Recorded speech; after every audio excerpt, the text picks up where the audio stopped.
I would be live here at 6 o'clock today, 6 p.m.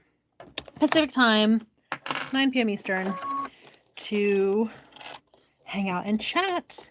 I have an actual bajillion D. That's a true number, a bajillion D. Stitch and flip corners to do. So all of these pieces need 4 stitch and flip corners on them. So 1, 2, 3, 4. And what I can do is do one side and then the opposite side before having to press. And then I can do the other 2 sides and then clip and press those. But it's that many. Let's see. I'm measuring on my table here. It's like a 2-inch thick stack of, these are 2.5 inch by 6.5 inch strips. And I have all these 1.5 inch. And when I say all these,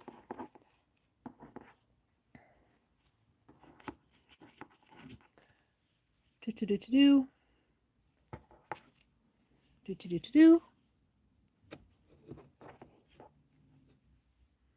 gonna make a mess. This is a terrible idea. Why am I doing? I don't know. Terrible idea. Okay, there's more. This is not all of them.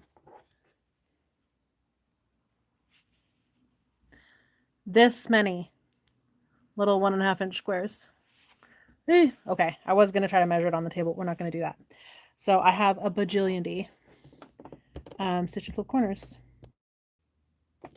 Sorry, I pressed the wrong button there. Okay, so yeah, I have a bajillion D stitch and flip corners to put on all of my units here.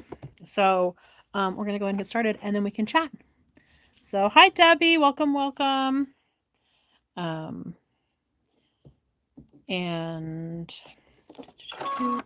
I need to get myself started and set up and then kind of have a system and a flow.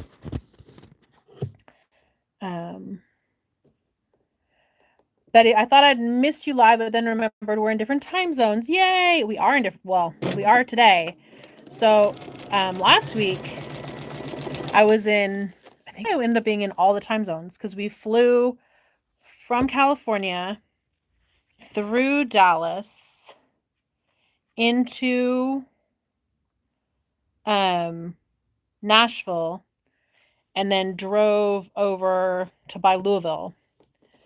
And because I think Dallas, I don't know if Dallas is in Central or in Mountain. But I was in at least 3 of the 4 time zones, if not all 4. Debbie says, how did you like Paducah? I loved it. The very first quilt show I ever went to was PIQF in Santa Clara. I was in college. I went to college up in San Jose. And Santa Clara is like a neighboring city to San Jose. So that was the very first quilt show I went to. And I guess I was a little bit spoiled because that was probably back in like 2000 or 2001. And it was huge. And I don't know that I've been to another quilt show that big until this year when I went to Paducah. And going to Paducah is a bucket list thing. It has been for me for years. For those who aren't familiar, Missouri Star is Quilt Town, USA. But before there was Quilt Town, USA, there was Quilt City, USA. And that is Paducah. And so if you were a quilter and you wanted to have a pilgrimage to like the Mecca for quilting, it would be Paducah. And so, and I've been a quilter for, gosh, almost 35 years now. And, Dallas is Central. Didn't quite hit all of them. Okay, bummer. 3 of the 4 time zones. So, yeah, Paducah was the Mecca for quilters for like the beginning of my quilting journey. And so I wanted to go to Paducah because that was what you do. And so it's been on my bucket list and I got to go. I did Paducah just for one day. Debbie says I miss PIQF. That was a great show as well. When I first came out with the box bag template, I actually had a booth at PIQF that year. So that was 2012. Sounds right. 2012. And it had gotten smaller. Still a good show, but it had gotten smaller. But this, okay, so Paducah was huge. It's like a standard size convention center, and it is the entire bottom floor plus the entire top floor plus, like, they call it the bubble because it's a tent, but it's like an air tent. Like, in order to get in, there's like an airlock. It's a revolving door that you go through to get into the tent. So, to keep like it up, because there aren't like poles to hold up the tent. Yep. Working on your first quilt. Son designed it after seeing your broken dishes block from your Cricut videos. Oh, that's fun. Gosh, those Cricut videos were a minute ago too. But people are still enjoying them. That was my first big bump on this YouTube channel, was when I did the Cricut Maker Block of the Week videos, teaching people who were just getting the new Cricut Maker that had a rotary blade attachment, so it was good for cutting fabric, like what we call non-bonded fabric. So that's just like regular woven fabric that hasn't been fused to like a fusible interfacing, because the threads will, like, if you try to cut it with like a regular blade, the threads skip and it's not good. Sorry, I took my ring off because it kept twisting. So I've got my ring here, but I'm taking it off for a minute because it's twisting. Anyway, so they came out with a Cricut Maker, and I was able to be there at the launch, and I actually got my hands on a Cricut Maker like a week before they were in stores. And so I designed what I called the Cricut Maker Block of the Week, and it was so popular, I did a second round, of cutting your quilt block out on the Cricut Maker, and then how to sew it and put it together, including piecing, stashing, borders, quilting it, and binding it. So it was a full series of videos, bringing some new quilters in from the scrapbook world. Yeah. Okay, let's see. We got some questions. Hello from north of Hershey. Hi, Hazel. I've been saving my 1.5-inch half square triangles. Maybe you can show me how to use them. I mean, you can just sew them together into a patchwork. You can use them all kinds of ways. He's 8. I was debating the Maker or the Joy Extra, mostly to cut out EPP papers. Yeah, I don't know much about the Joy Extra. I have the original Joy. I don't use them a ton. The Cricut machines, I haven't pulled mine out in a couple of years. Just because I don't do a lot of that kind of crafting lately. I know I would have to update my software if I pulled out my Cricut, because it's been a minute. And I don't have time to do all the things. I want time to do all the things. I just don't have time to do all the things. How are the plans for your Advent 2026 coming? I'm looking forward to it. It's on the calendar. I don't know yet what it's going to be. Around the same time, I plan the Advent 2026 and the Block of the Month 2027. I think I have an idea for the Block of the Month 2027. But gosh, between like now and when Advent launches, I have like 700. I have to finish the book. So we pushed my book deadline. I wasn't able to make the previous deadline. It was just too much. So we pushed the book deadline. But so I need to now get that in. I have a little over a month to finish the book. But before I can really go dive deep into the book, I have next week is the H&H show, which is I don't even know what H&H stands for. I think it might be German for like handwork and handcraft. And it's kind of like Quilt Market. It's an industry only show. It's in Chicago. New products are launched. New fabric lines are shown. For the first time ever, I have a booth at an industry show. I don't normally do that, but I'm doing that this year. So I've got a booth at the show. and I get to chat with quilt shop owners. The quilt that I'm working on now, that I'm doing a bajillion D stitch and flip corners for, is for that show. It's going to be hopefully the showpiece on the back wall. I'm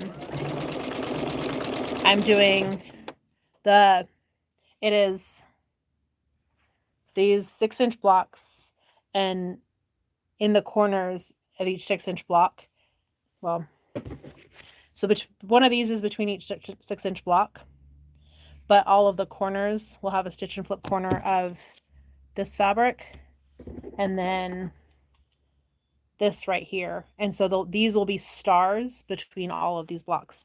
So it should, like, the goal is to have a very sparkly looking quilt. So we'll see. That's what I'm working on. Like all the little twinkle stars in the sashing. Is this a good idea? Probably not. This is probably a terrible idea. I think it'll look cool though. It's one of the bigger quilts that I've made too, which is a choice. I will be spending just days and days doing all these stitch and flip corners and then sewing it together. But it's a straightforward quilt. There's no like fancy piecing. It's just a lot of piecing.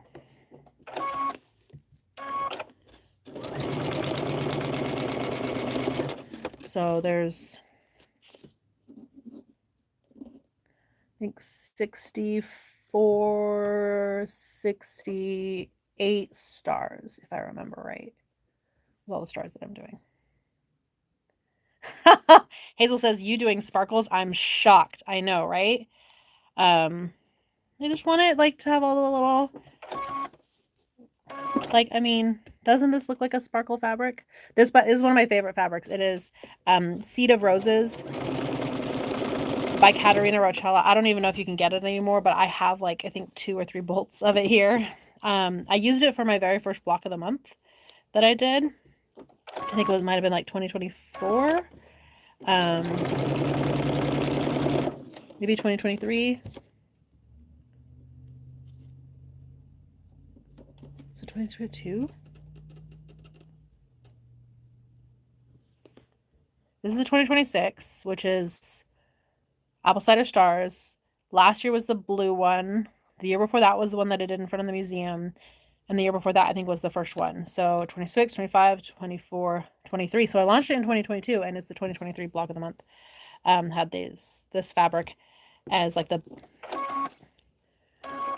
Was it the background fabric? No, the background fabric was a cream. I think this was the sashing fabric.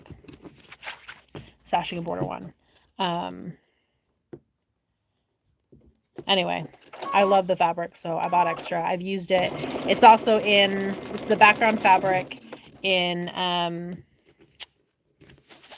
the Scrappiest quilt that I made, which is a scrap tape quilt. So the Scrappiest quilt has this is the background fabric. I just like it. Hazel's gonna press block units while I sew. Debbie says, I have ordered 2 Advent cross stitches because of you. I'm waiting for yours to come out.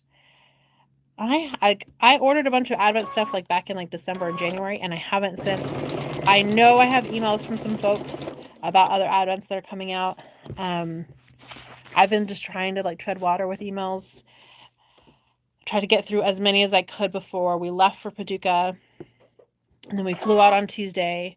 We spent a couple days enjoying Kentucky. I went and I visited a quilt shop in Louisville. I took some video of that. I'll have to share it with y'all. And then we went to Paducah and took some video and photos there that I'll have to share as well. Made my daughter a scrappy quilt for Christmas, and first time she washed it, several seams pulled apart. So I made some scrappy patches to hand sew over the problem areas, working on it now. Yeah, I mean, that seems like a great solution. It's already scrappy. Just make it scrappier. I'm sorry about your seams pulling out, though. That's a bummer. Yep. Hi from Cameron, Missouri. Welcome, welcome. I am just hanging out, sewing stitch and flip corners, and chatting about recent travels and future travels. So hopefully you are working on a project as well. We can just keep one another company while I sit here and sew. I mean, I sew pretty quickly. I'm doing this. This is on the Baby Lock Ballad, and it's a pretty quick machine. This is the machine that I sew on. Let's see. Ignore the mess. It is bad. So this is the Baby Lock Ballad that I'm sewing on. Maybe you can kind of see what I'm doing. So I'm just chain piecing stitch and flip corners, and I love the knee lift for this. So I just get to lift up with the knee and do the next one. And then I have my pieces just here. I've got an extension table for this one, and so just lift up with the knee and sew the next one. And we just keep going. Any suggestions for getting those corners done correctly? Well, so the first is going to be cutting everything accurately, because all of your, like, everything is based on where the cut is. So if they're not cut accurately, there's no way to sew it accurately. So you want your pieces cut accurately. That would be the first step. I'm a big fan of starching. So all of these fabrics are starched within an inch of their life. I have some videos that I've done on my starching, but basically, I lay a towel down on top of my ironing board because I use so much starch, and it ruins my ironing board if I don't. I learned that the hard way. So I put a towel down on top of my ironing board, and I spray the starch on there until the fabric is completely wet. So it doesn't need to be like dripping. It does drip a little bit, but it doesn't need to be dripping wet. It just all needs to have starch so that there's no dry spots. And then I hang it on a drying rack. I have like vinyl floors here in the office. So I know, like, my method is really similar to like what Kimberly Jolly uses for her method. She starches, I think, even heavier than I do. I don't know if she uses a heavier starch or a different brand, but sometimes I look at like her sewing and she's like, it's like she's really sewing with paper. Mine aren't quite that stiff, but like they've got some crisp to them. And so then I let it dry overnight, and the next day I press it so it's nice and flat. And if it needs just a little mist of water before I press it flat, I do that. But that's also one of the secrets to, because if you iron the starch right away, the starch hasn't had a chance to absorb in the fibers, and it'll flake off, and you'll get, like, that's also how you get all that iron gunk on your, or that starch gunk on your iron, is if you press it too soon. Now you don't have to wait until it is fully dry. You can wait till it's mostly dry, and that way you don't have to mist it with any water, and just dry it the rest of the way with an iron. But at that point, the starch has really gotten into the fibers of the fabric, so you're good. And then when I press it, and then I cut it, and I try to be really accurate with my cutting. And then I have a mat here. You can see my green mat that has the lines on it, and I make sure that that's lined up properly. If you don't have a mat like this, I use diagonal seam tape a lot. Diagonal seam tape is the other option. And then I just put one point right up against the needle and have the other point follow along this like middle line right here. So that way I don't have to draw all the lines on. Oh my gosh, can you imagine drawing lines on the back of all these squares? No, thank you. No, thank you. Really, no, thank you. Got some pieces where I cut into the selvage. I don't want selvage in my quilt. Yeah. And then I'll trim them, and then I'll press them again. And when I press them, I'll be very careful and intentional about my pressing, because you don't want to like stretch them out when you're pressing. But hopefully that helps. I think starch helps a lot. it keeps the fabric from like doing its own thing and like saying, I want to go this way and I want to go that way. Like Starch is like, no, there's the fabric and here's how it is, and that's how we're going to keep it. So it's not a sewing space unless it's a mess. Well, then I have a premier sewing space, let me tell you. This is a part of the office that y'all don't normally see, but that's okay. On the lives, we're all friends here. Is the mat also from So Steady? Yes, the mat is from So Steady. I have a Baby Lock Presto too, and I'm looking into getting a So Steady extension table. Baby Lock also makes extension tables for their machines. So you can look at the So Steady, or you can look at the Baby Lock branded extension tables. There are two options. Yep. For the Baby Lock, what is that? Which one? The Jubilant. I have a Baby Lock branded extension table for the Jubilant.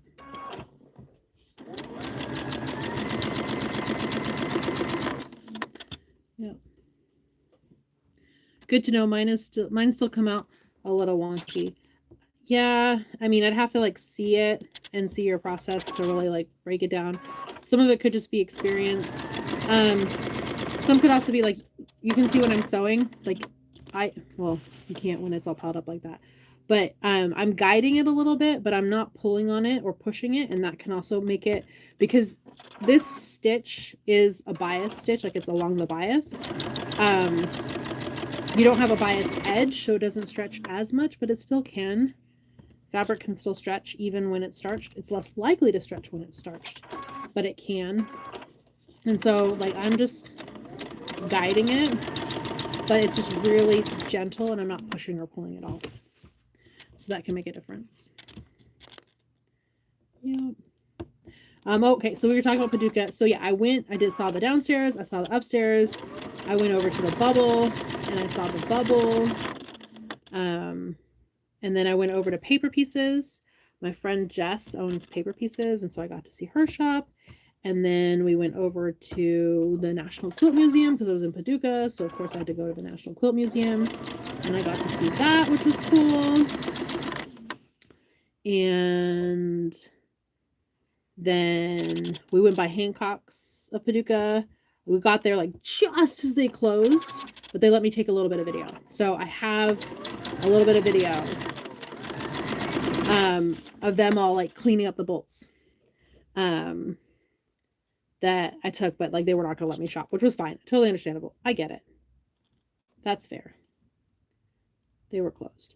I had been told that they were open till 7 that night, but they closed at 5. So,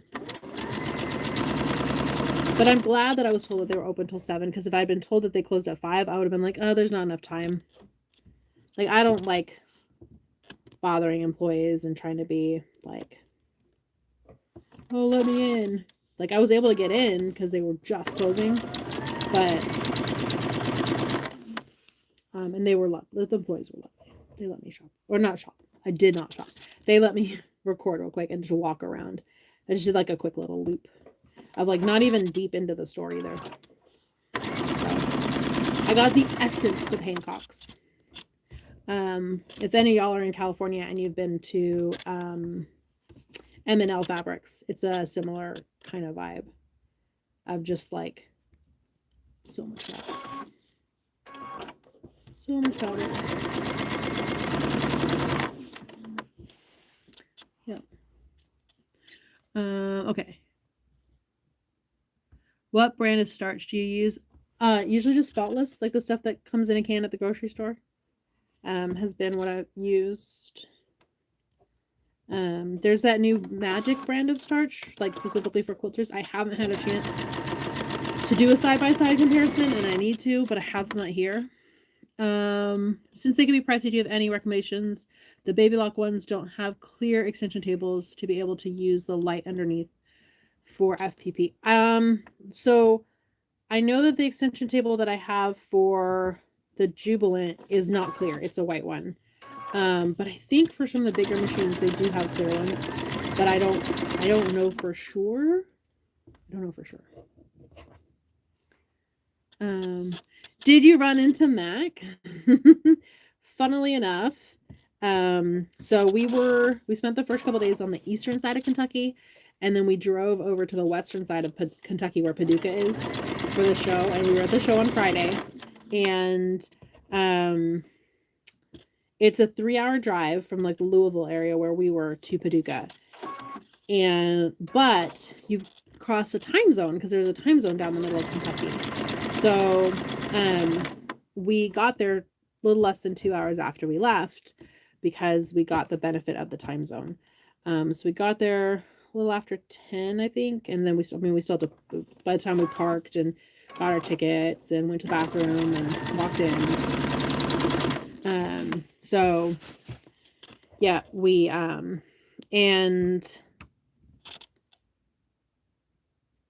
I think we did like 2 aisles, like the first couple, 2 or 3 aisles, and we're coming back, and right then Mac walked in the door. Like, so I got to take my picture at the Paducah, like the big, they had a photo backdrop there. So Mac and I took our photos together, hanging out, and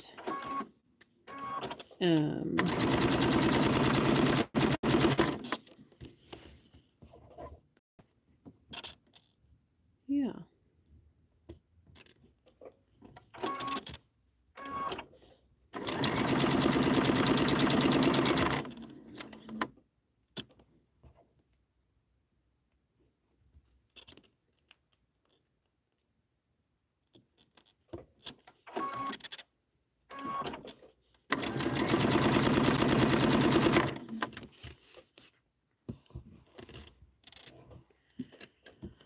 I'm making progress. My goal is to at least have all of these done tonight. I don't think it's all going to be on live. At some point, I'll have to leave and go get some dinner or something and then come back. But my goal is, before I'm done for today, to have all of these done so that, yeah. So I can start to assemble the quilt tomorrow. And while I've essentially told you what the quilt's going to look like, it's still in your head for now. We won't do the assembly online. But I will definitely show you next week. Next week, probably Tuesday or Wednesday. Look at the quilt.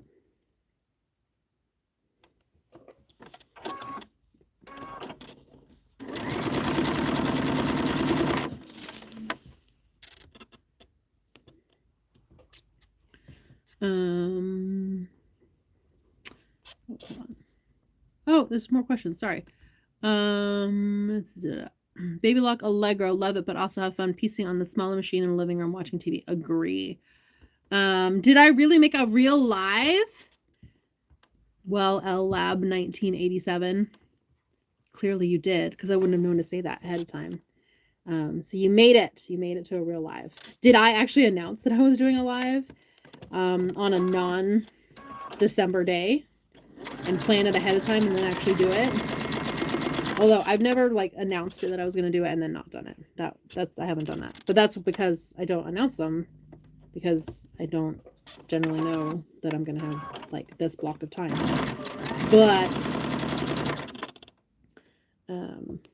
I really needed to, I knew that I needed to set aside time to work on this.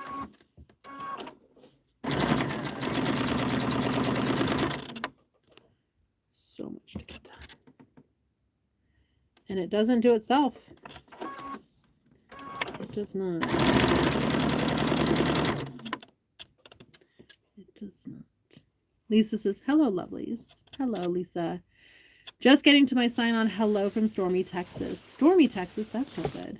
What does your shirt say? Oh, my shirt, I know it's going to be backwards for y'all. It says, I drive fast and barefoot. I mean, I've got socks on right now, so I'm not fully barefoot, but I do. I drive fast and barefoot. I want to say that I got this shirt from Sewing Machines Plus. I'm pretty sure that it was their shirt that I bought. I don't know if they still have them, but yep. It's got a sewing machine on it. And it says, I drive fast and barefoot.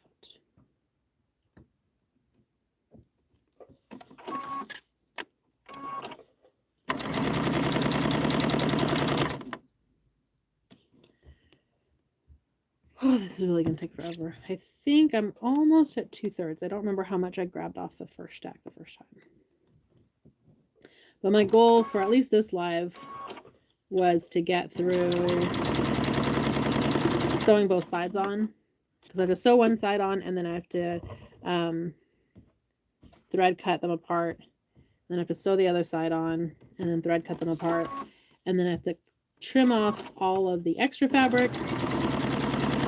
And I will not be making an extra little half square triangle out of the extra fabric. The extra fabric is just scrap, and we're going to be okay with that. It is a necessary part to make the stitch and flip corner, so we're not going to call it waste. It's not wasted. It served its purpose. Its purpose was to stabilize everything while I make it. But once it is done serving its purpose, then I trim it away. Honestly, it's probably made trash. I don't need to keep pieces that small. I don't. And I know that sometimes we're told we have to feel guilty about throwing away perfectly good. It's not perfectly good, y'all. It's not. I'm never going to do anything with it. It's just going to take up space. It's going to be clutter. I don't need that in my life. I'm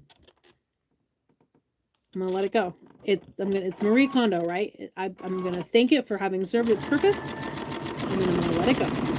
And that's okay.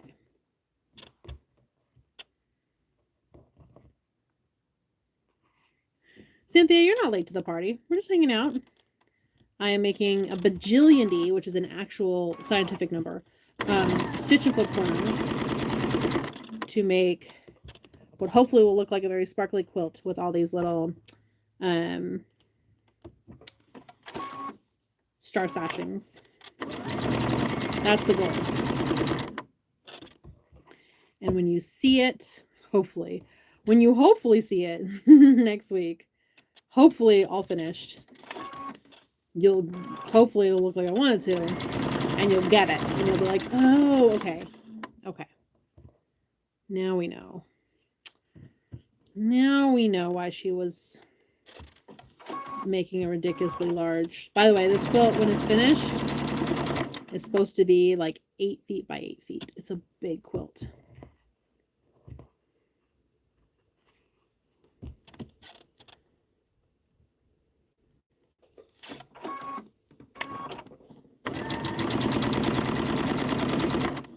I really should enter it in some kind of show when I'm done.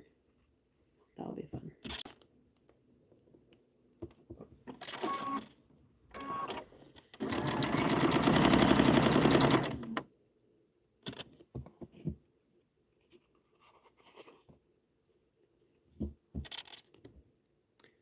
Because it'll be a big quilt. And big quilts, I think, are fun at shows. Oh, Debbie says, don't forget to give Caroline a thumbs up. I think if you double tap my hand to give me a high five, it should give you a thumbs up. If not, there's like 3 dots right up here. So you can high five or do the 3 dots to put a thumbs up. And we can get more thumbs up on the video. I don't know if y'all had a chance to watch it. Last week on Friday, I posted a new video on, okay, this is all that's left. How many? Oh, this is like an inch worth. So I'm about halfway through one side, and I need to do both sides today. No, on the live was the goal. Well, I mean, if it takes forever, I will make you stay here, obviously. I mean, I suppose you can leave at any time anyway, but I'll probably switch to an audiobook for when I start pressing. So what was I saying? Anyway, making a bajillion D, actual number. Stitch and flip triangles. Stitch and flip corners.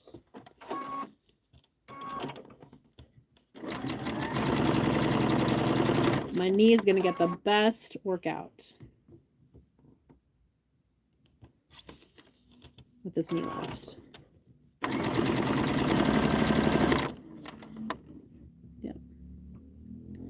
Love scraps, especially other people's scraps. I like trying to make something cool from fabric I wouldn't have bought. That is fun. I can see that. I love the concept of scraps.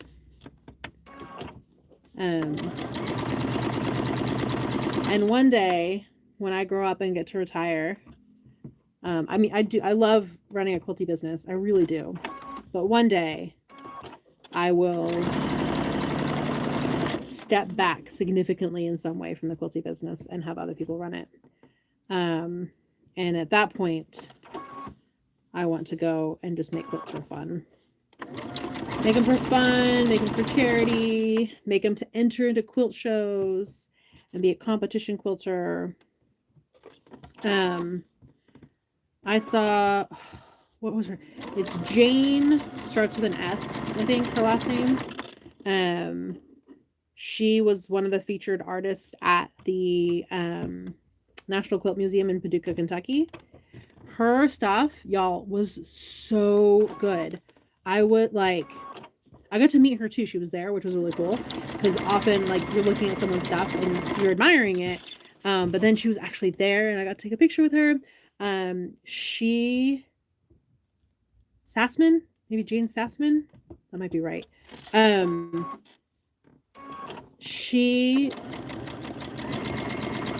work is really good. Like, she had an exhibit. Hold on, this message held for review. Let's see if it's actually, Christy Parker, they held your message for review. Ha ha ha. The knee lift is like a one-sided thigh master. Maybe you're too young to remember those. I'm not too young to remember. What was her name? She's the blonde lady. I had it in my head for just a second. I want to say Sally Struthers, but that's not. That's right. Jane Fonda. Jane Fonda? And the thigh master. Oh, come on. I said to show it. All right, fine.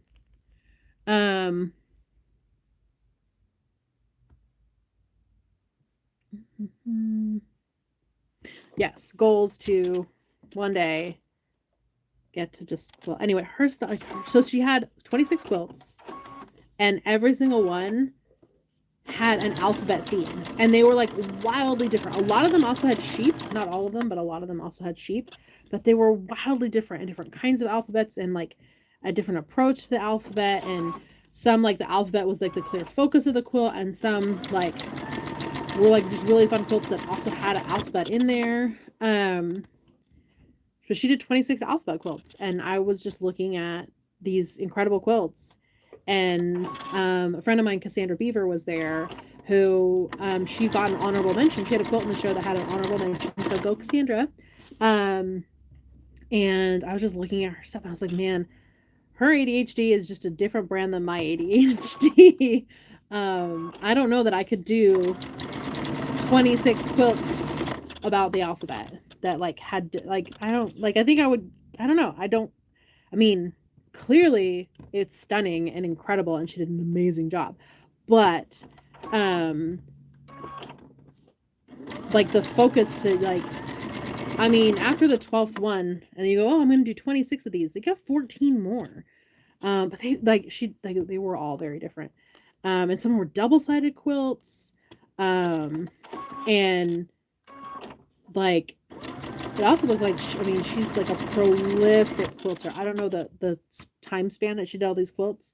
And they weren't tiny quilts, but I mean, and they were technically complex quilts. Like, they required planning and understanding and, like, mastery of more than just a 1/4 inch seam. Some of them had, like, some really cool curves in them, or inset circles, and like couching. She couched in them, and also like double-sided quilts where the stuff that was happening on the back related to what was happening on the front in the same place. Just really cool stuff. I was really impressed. And I mean, I love quilts like that. Like, okay, to be fair, Tula Pink also had, it's like it was like 20 years of Tula Pink, and there was a exhibit there. And Tula Pink is an incredible quilter. She's very talented. But Tula Pink,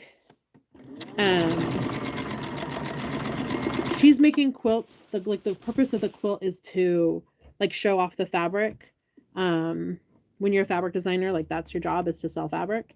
And Tula does an amazing job of selling fabric, and making quilts that show off the fabric and that promote the fabric and sell the fabric and inspire the fabric and are inspired by the fabric.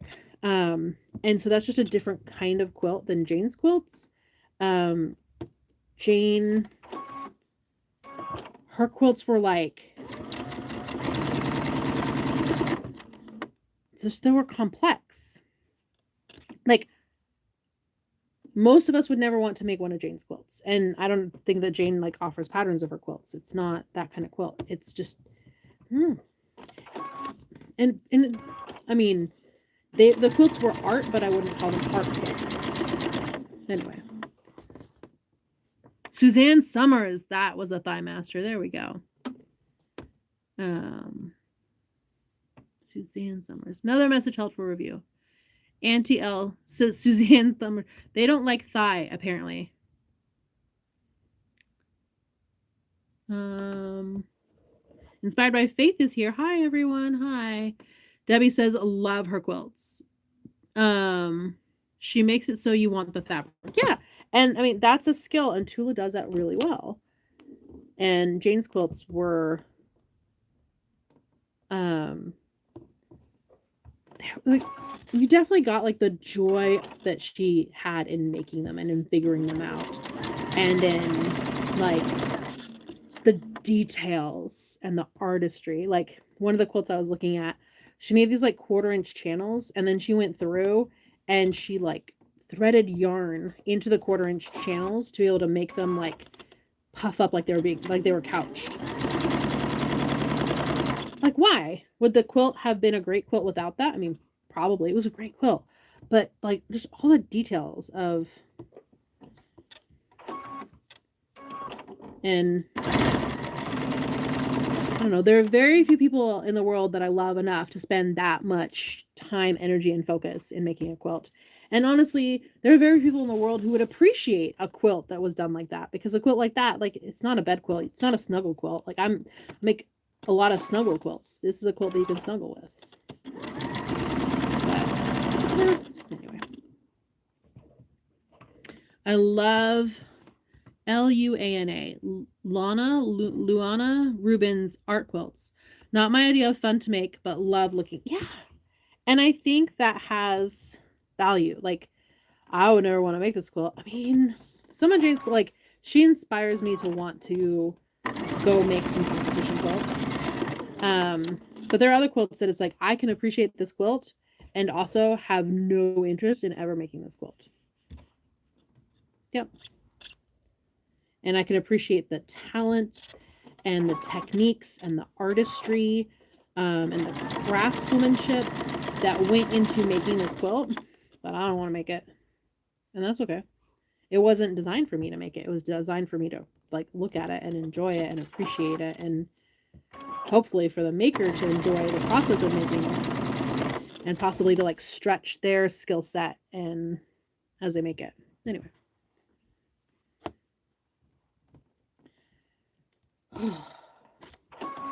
Making progress. I think I'm 3/4 of the way through the first of 4 rounds of adding teeny tiny little 1.5-inch stitchable corners.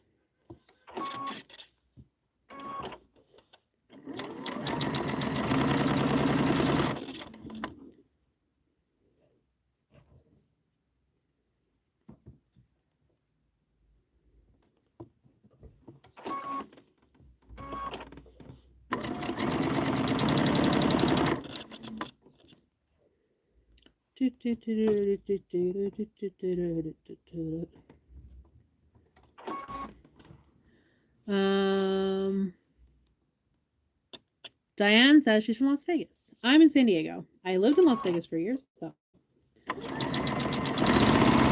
I lived up in North Las Vegas. And I worked at Quiltique out in Henderson, which, let's see, when did I... Oh, so Matt Cox and I took a road trip like a month back to go to the Las Vegas quilt show just because I needed to get away. And she does videos of quilt shows, and so it was a good fit. And so we took a road trip out to the Las Vegas quilt show in Henderson. It's like the Las Vegas Desert Quilters of Nevada. That was the quilt show. And we went to a couple quilt shops while there, and I have not posted those videos. I've been behind on getting my shorts edited, and my phone is now very full of video that needs to be edited and posted, so I need to get on that.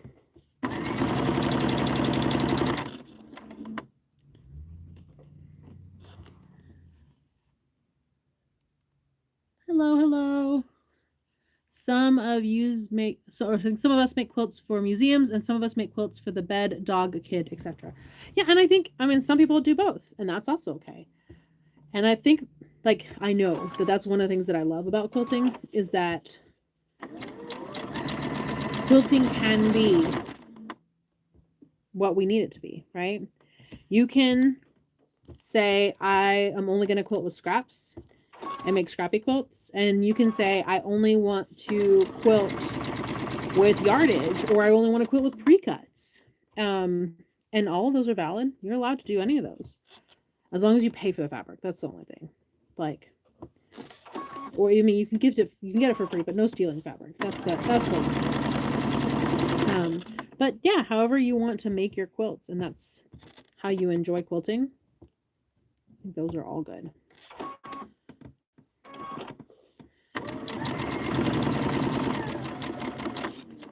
Yep.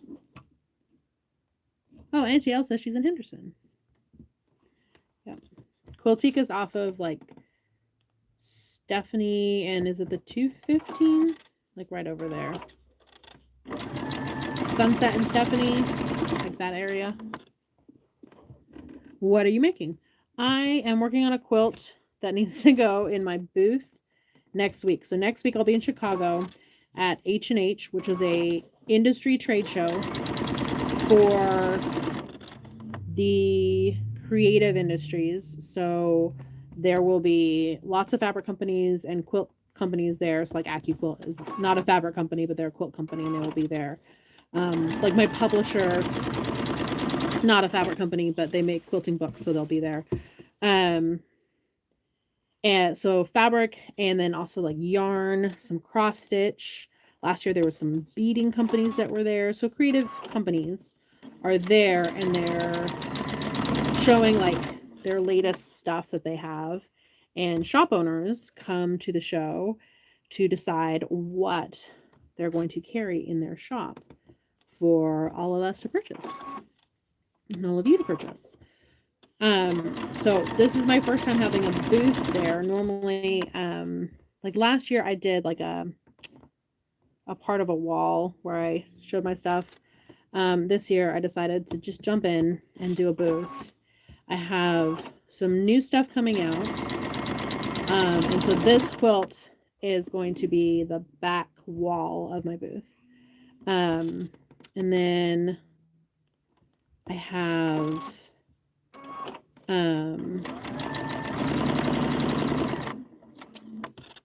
also series 3 of the quilt trading cards is going to come out next week. I have the first couple dozen packs of the cards here in the office. I have not opened the box yet. Maybe I'll just do that tonight.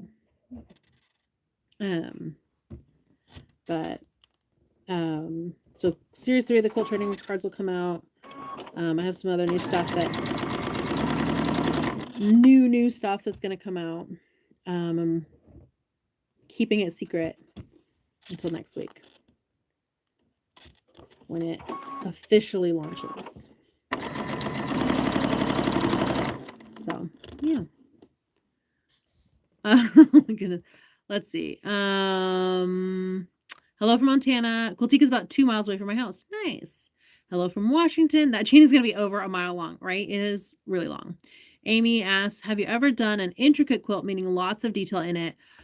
Are you going to do surprise drop bags at this event next week? Okay, so no, I'm not going to do surprise drop bags at the event next week. because I don't have a videographer. When I go to QuiltCon the last 2 years, I've hired a videographer to follow me around. And that's how you're able to get that like third person view of what I'm doing.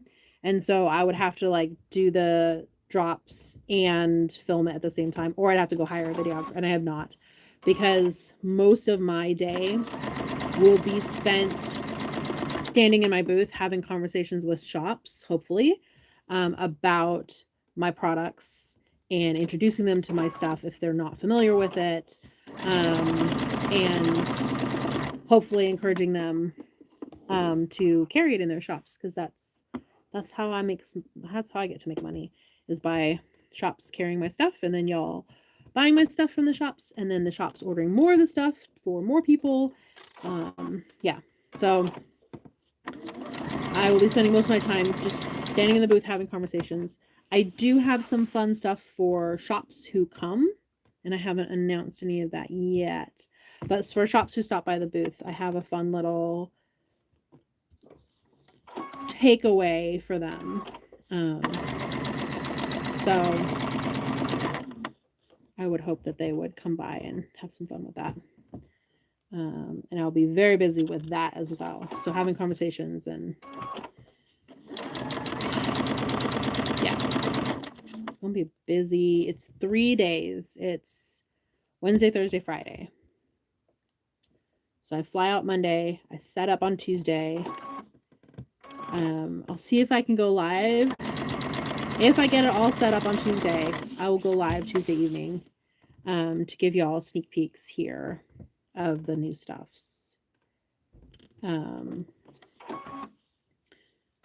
Should the new stuff, I think the new stuff gets launched Tuesday morning. I don't have the calendar in front of me, but I'm pretty sure the new stuff gets launched Tuesday morning, and then the new trading cards get launched Wednesday morning, or is it the other way around? I don't know. Anyway, I think maybe the trading cards come first on Tuesday, and the new stuff comes on Tuesday. But anyway, we'll see if we have time to do a live, and if the Wi-Fi in the convention center holds up. I only have this left. And then I'm not a quarter of the way through, because they still have to get cut and pressed. But still, I'm a quarter way through the sewing.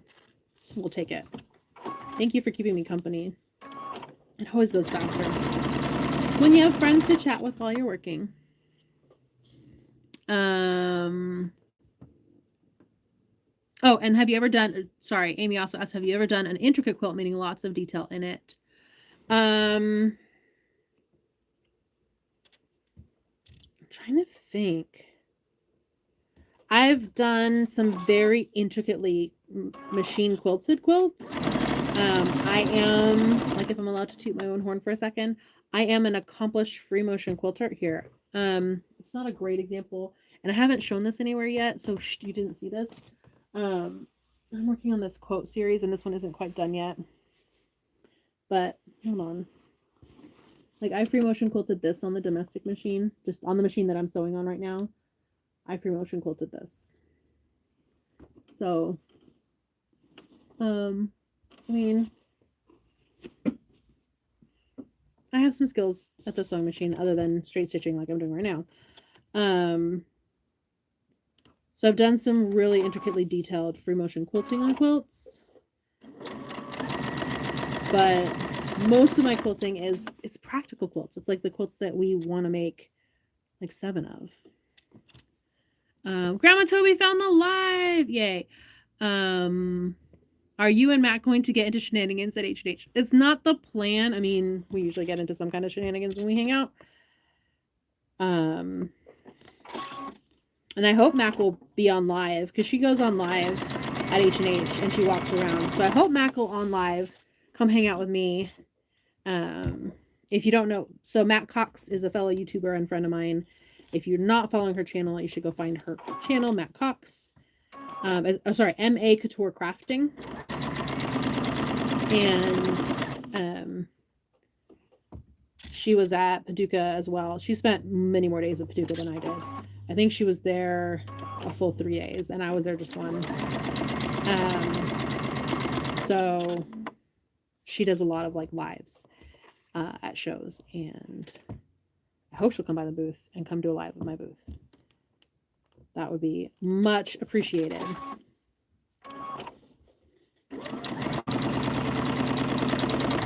Much appreciated. Hi from Northern California. Hi, Chris. Grandma Toby found the live booth shenanigans. Debbie says, I forgot about the new cards. Yep, they're coming out next week already. Debbie says, that's cool. Jeb says, amazing skills. Thank you. I haven't finished it. The background is going to be even more fun, I think. That project has to get set aside because I've got to get H&H stuff done, and then I have to get the book done, and then I'll get to work on projects like that again. So, side quest. Oh, Cindy says, wow, you're really good. Thank you. I'm trying. Oh, here's one that I did last summer. Hold on, let's see if we can get better lighting.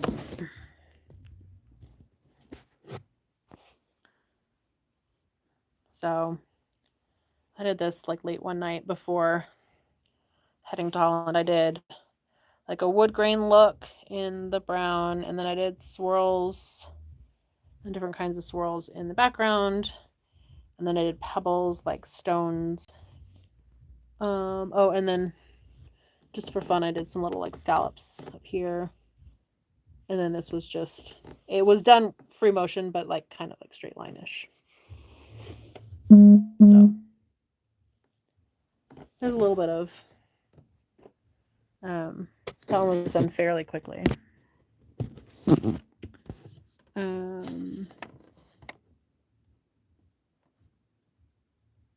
Amy says, wish you a Mac the best of the show. Should be fun. Deb says, I love it when the two of you get together. We love it too. We have a good time. Cindy says, I can only dream of being able to do that. You start playing. I didn't start out being able to do that. I don't have, maybe there's somewhere here in the office. My first free motion quilting pieces did not look like that. They looked very like jagged and like kind of start, stop, and halted. And but the first free motion quilting pieces that I ever did were Dr. Seuss themed. They were like pictures that I kind of copied out of Dr. Seuss books. And so that kind of like jagged look actually looked like it was intentional. It's worked out really well. And just practicing it.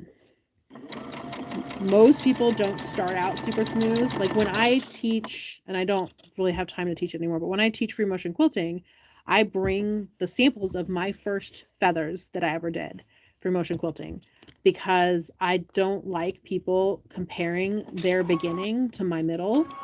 That's not fair. I didn't start out at the level that I am now. That was years of work. So I want you to see where I started out and compare that to where you're starting out, because then you see, oh, okay, like where I'm starting out is normal for starting out. It's not normal to start out and be able to do perfectly smooth pebbles. That's not normal. It wasn't for me. It isn't for most quilters. And expecting that, it's not fair on yourself. Oh my goodness. Last one. And then I have to cut them apart and do the other side. Oh, this took an hour. An hour. This quilt is going to be a commitment. All right, somewhere I have, there we go, a thread cutter. Thread cutter.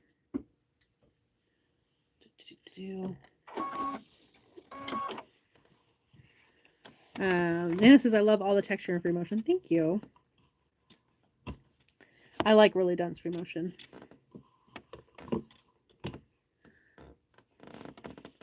Linda says, hello, everyone. Hello, Linda. Cindy, I will be in heaven by the time I get to that level. Well, you got to have a hobby there, right? I think something to pass the day other than playing the harp. Sounds like a good plan to me. Greetings from Central Arizona. Hi, Donna. All right, so I'm using, this is called the Blade Saver thread cutter. And it just allows me to cut between these fairly quickly. I'm going to see if I can get a sharper spot, see if that helps.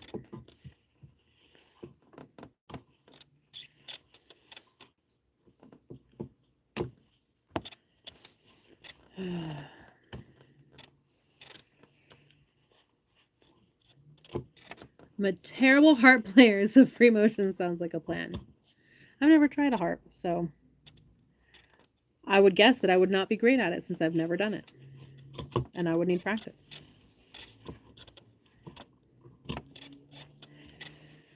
Alrighty. So I've sewn a bajillion of these little squares on, and now I get to cut a bajillion of them. And then I get to sew another bajillion on. Total number is 4 bajillion.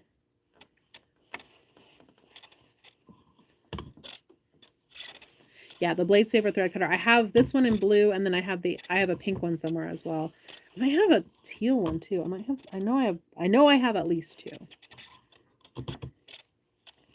And I'm a fan. For sure.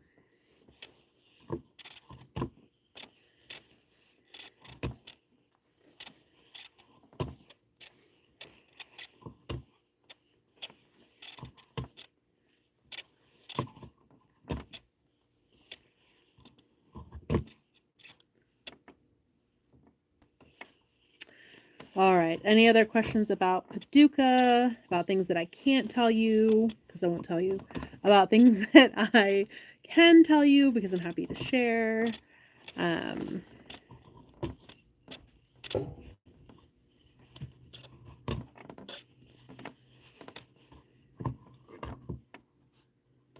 There isn't quilting in heaven. I'm not going. I'm pretty sure there is, right? Pretty sure we all get to hang out and do some quilting.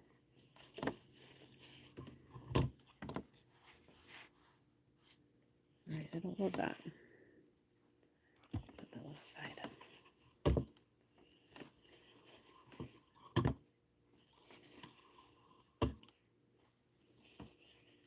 I just want hints about your 2026 Advent templates. Like, honestly, me too. Because I honestly do not know what they're going to be. 2025 was really, really good with the 4.5-inch finish that you can combine with trim squares to make all kinds of projects, right? It's the 5-inch unfinished that pairs perfectly with trim squares. That was a really good one. Like, that was peak. Where am I going to go from there? I don't know.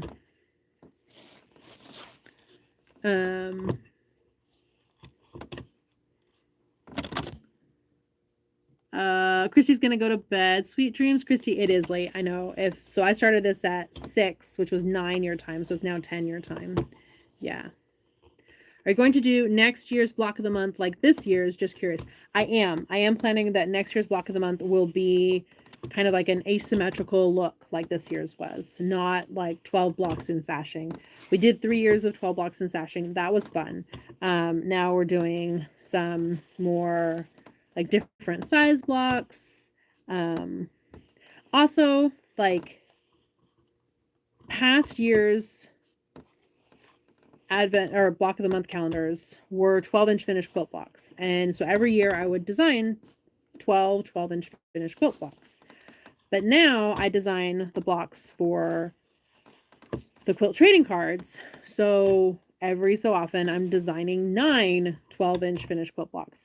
So to then, like, if I do 2 a year, that'd be 18. If I did 4 a year, that would be 36.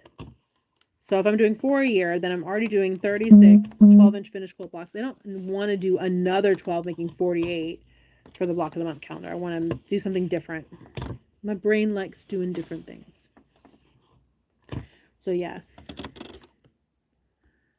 Have to say, watching and listening to you visit is so relaxing after a long day. Oh, high praise. Thank you. I'm so glad. Has to have a hole in the corner for hobbies. Debbie, I don't know what it's supposed to have a hole in the corner. Let me know. Love So Modern is here. Hi, Erin. Y'all should go give my friend Erin a follow. Erin from Love So Modern is incredibly talented. She is the one who designed the the binder that I showed y'all in last week's live. If you haven't seen it, we've designed a quilt trading card binder that will not be out until probably this fall, like for Christmas gifts. And Erin designed the cover and she did an incredible job. It looks amazing. Should I send you my 2026 that I could not wait to finish? It's in bright batiks. Send me a picture for sure. Absolutely. Yes, should have said picture. Yes, I assumed. I assumed you were not sending me your finished quilt. That would be lovely and over generous, honestly. But send me pictures, 100%, absolutely. My email address is carolina@carolinamore.com. And I love it when people send pictures of stuff that they've made using any of my patterns. It always, like, I mean, I'm sitting in an office by myself. And this is what I do. I mean, unless I get to travel, but this is what I do a lot of the time, is sit in an office by myself and wonder, like, is anyone even listening? Does anyone care what I'm coming out with? What I'm working on? So this is fun that we're hanging out. Oh my gosh, this is really a mile long. It is so forever long. Anyway, so getting to see folks have actually made stuff using any of my patterns or designs or notions, I'm completely tickled by it. I love it. Let's see, where are we at? Tango watches video, says, ooh, bright batik sounds fun. It does sound fun. And Cynthia says, good job, Erin, which I agree. Erin did an incredible job. Like, she sent it to me and it was like, no notes. It looks amazing. Good job. Like, yeah. I find talented people and say, hey, can you do this thing? You're talented. Do it how you think it looks good. And then they do. So Erin did the binder. My friend Amanda from San Diego Sewn, who designs under Charlie Dot Designs, she designed the cover for the Notion special edition of the quilt trading cards. Super talented. So yeah. Hazel says the binder might need to be bigger. I have your pattern cards in the same binder as my collection of trading cards. I mean, you can put like regular sleeves in there if you wanted. There's nothing stopping that. Or you could separate them out. The patterns could stay in the binder that you already have, and the trading cards can go into the trading card binder. Debbie says, yes, we care. Thank you. I believe it, but some days it's harder. Some days it's just harder. Cindy says, I just finished the quilt top, still trying to decide whether to put a border on it. Yep, I designed that one I didn't put a border on it. I didn't. You absolutely can, and I'm sure that it could look amazing with a border. Could help ground it. I mean, I have that whole video on adding borders to quilts that will help you do the math on that border. So, yeah. I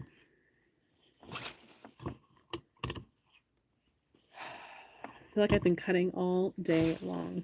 Like 10 minutes of cutting.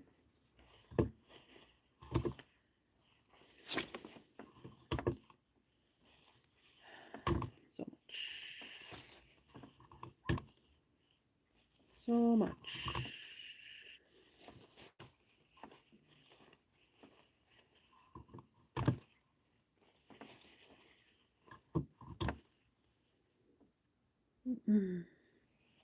Denise says, good evening. Good evening, Denise. You must be on like Pacific time zone if you're saying good evening instead of, oh my goodness, it's so late. Like the East Coast peeps are just like, it's so late. It is. It's like after 10 o'clock. I know, and I'm still jet lagged from the trip. I was awake at like 3:30 this morning. Because that would have been 6:30 St. Louis time, or Louisville time. And that's where we were waking up most days. Yep. Oh my gosh. It keeps going. It doesn't end. Oh, that's going to be the end over there. All right. It does have an end. Eventually. I'm going to sew the other side on. Cut those apart. And then I won't be cutting off the tips on camera because I want to cut these tips off like a bunch at a time. I have a technique where you like line them all up on the cutting mat and then you cut them. But the cutting mat has super secret stuff over on it that I cannot share yet. Next week stuff. Next week, just a week. You can wait a week. It's fine. It'll be, I honestly believe, genuinely, that it'll be worth the wait. So, Tango says you've been cutting since I joined. What's the project? Okay, the project is, okay, I have a terrible picture of what the project is. A truly terrible picture of what the project is. Just so that I could get kind of, so once I get to the end of this, I'll grab that picture and show you the terrible picture that you need a little bit of imagination. But it's basically an all black quilt, and the blocks are 6 inches finished. So I cut them at 6.5. The blocks are 6 inches finished, and then the sashing is also black, but the sashing has cornerstones, which means that like where the blocks, like there's a block and there's a block, and then there's sashing between the blocks, but then like, and there's sashing above blocks, but where like all those sashings come together is a little cornerstone in the sashing, and that's this. And then around the cornerstone, so like on every corner of the sashing, is a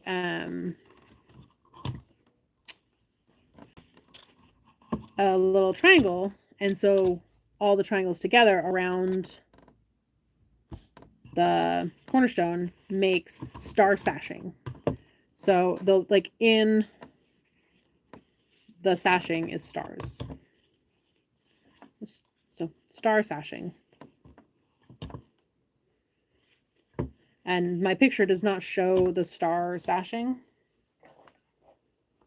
Okay. Well, it kind of does. Okay. So this is the whole quilt. And these black will be, so the gray, I didn't want it to kill my printer ink. So all this gray is black. All this black is black. And then all the red is this fabric. And you can see that each one of these becomes a little star.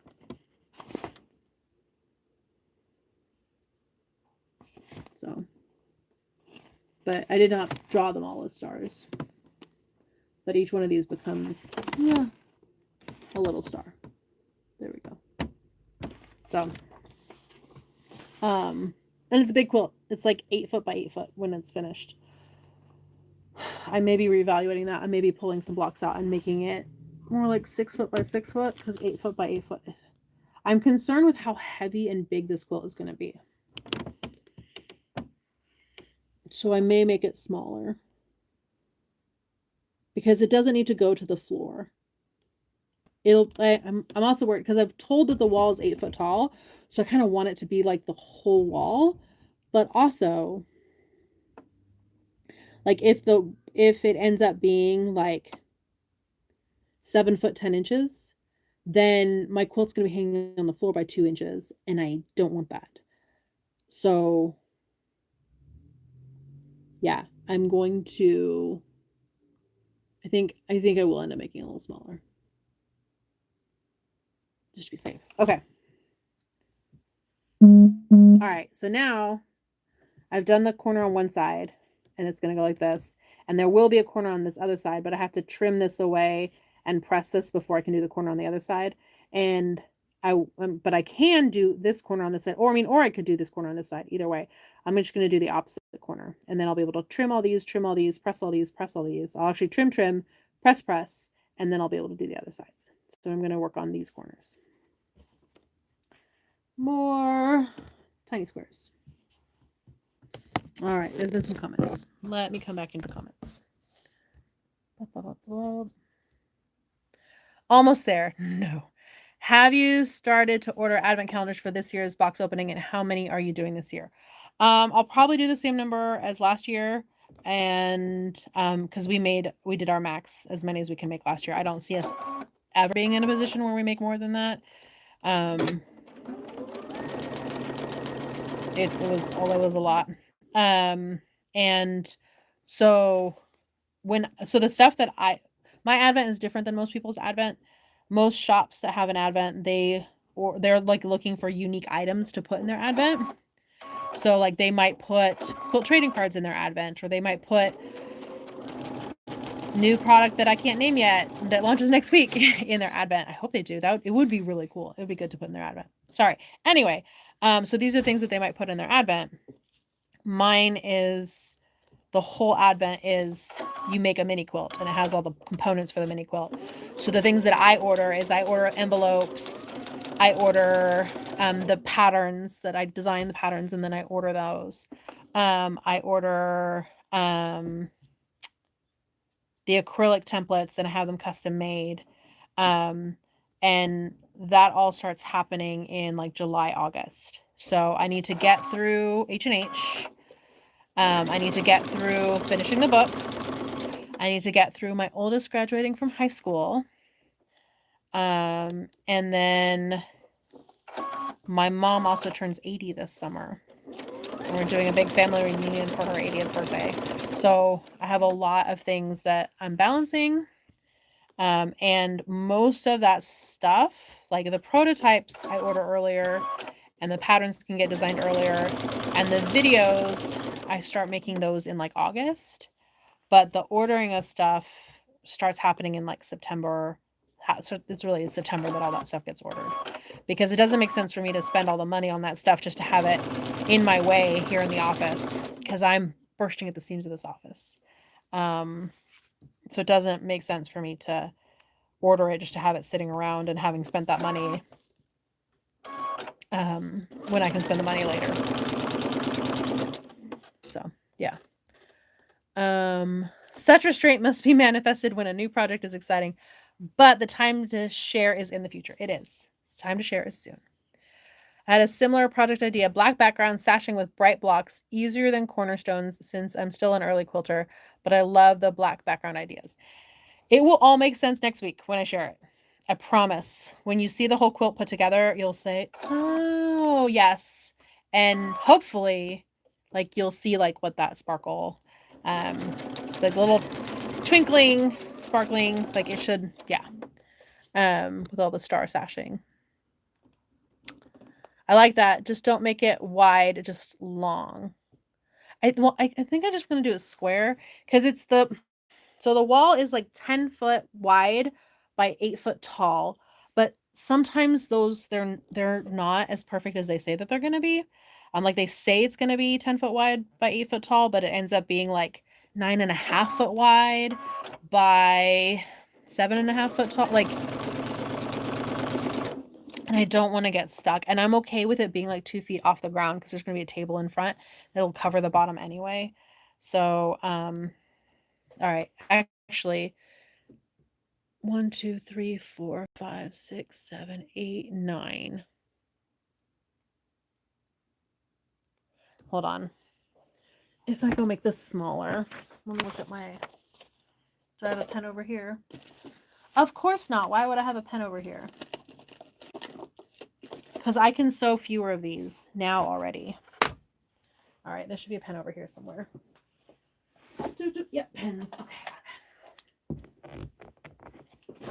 Fun fact, early on, when I was like a baby pattern designer first starting, sending out stuff, I used to send out a pen in every order, and the pens all had little rhinestones right here. So I've been doing, well, way before I rhinestoned a sewing machine, I was rhinestoning on pens. I did a little pen dot.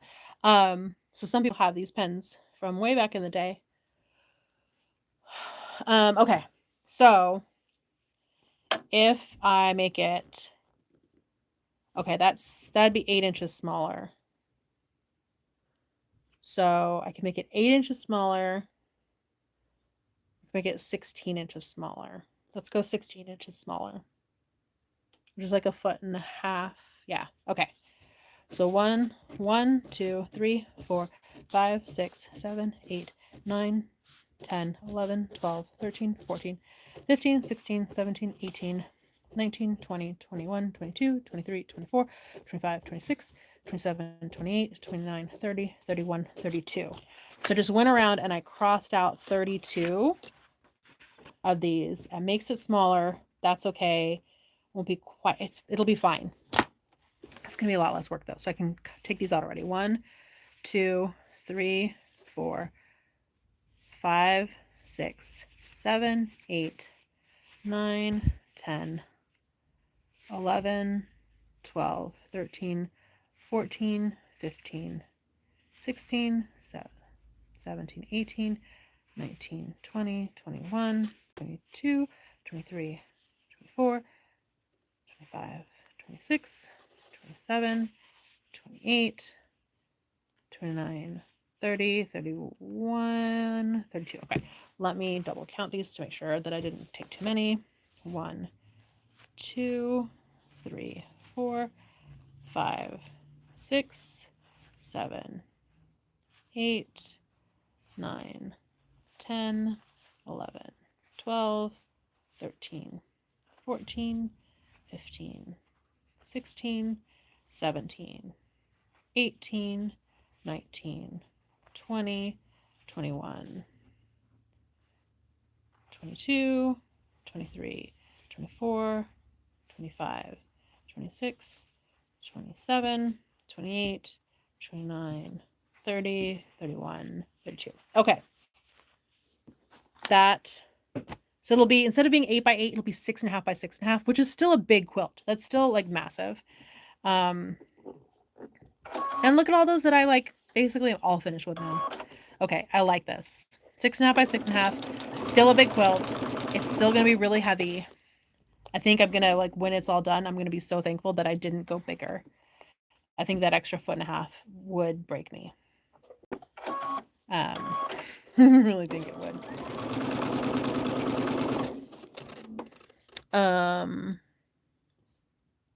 So look at the idea of it with a lap quilt, plus you could bring past trading card quilts in the background as well. So I want this quilt to be like what people see when they walk up to the booth, and it should be striking when it's all done. Because I haven't told you all the quilt. I've told you most of the quilt. I haven't told you all the quilt. There's more. So it should.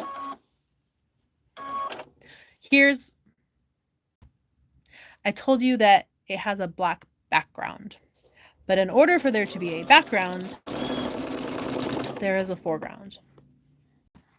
And I haven't told you what the foreground is, and I'm not going to, because that is next week. So it will all make sense when you see it. And when you see the quilt, if you go back and watch this video, you'll be laughing. You'll be chuckling. You'll get it.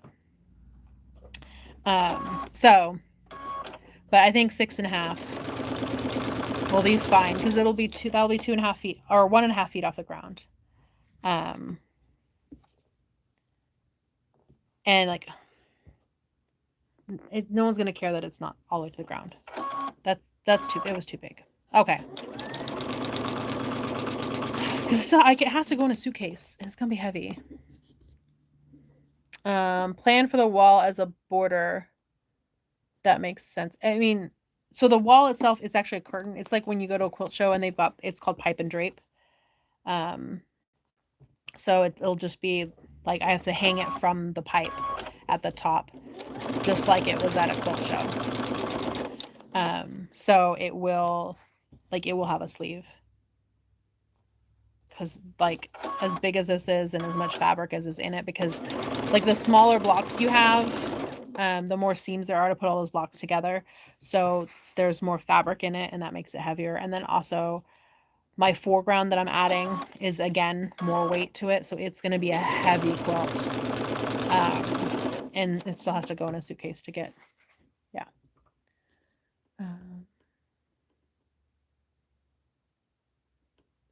Too bad you don't live closer to Mac. You could have places side by side. That would be fun. And no, we don't live, like, she's up in LA and I'm down in San Diego. So we live close enough that we've, like, she's driven down here before and I've driven up there a couple times. Like one time, the first time I went to see her place, I was there for something else and I had some extra time. So I planned to stop by and say hi. So I went and said hi to her shortly after she got her place.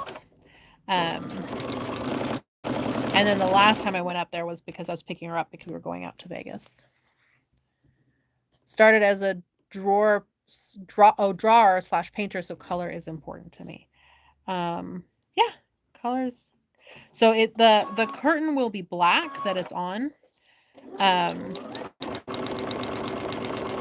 and I think that'll help with how big it feels. I think it'll feel bigger because it's going to be black on a black curtain.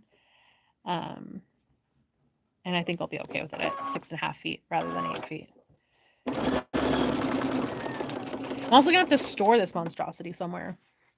It's still taller than me. I'm also taller than you, Erin. I am also taller than you. I love you. And you are not tall. And those two things have nothing to do with one another, but they are both true. Hope came on and said, "Hey, lady. Hey. It's good to be smaller. You need this space for a booth sign." I was gonna put the booth sign on the other wall. So the other wall is gonna be like a half wall, half curtain, and half shelving. Is the plan for the other wall. So need to see pictures of the booth. I will definitely be sharing the booth in video. I think y'all will love it if I can get it all done.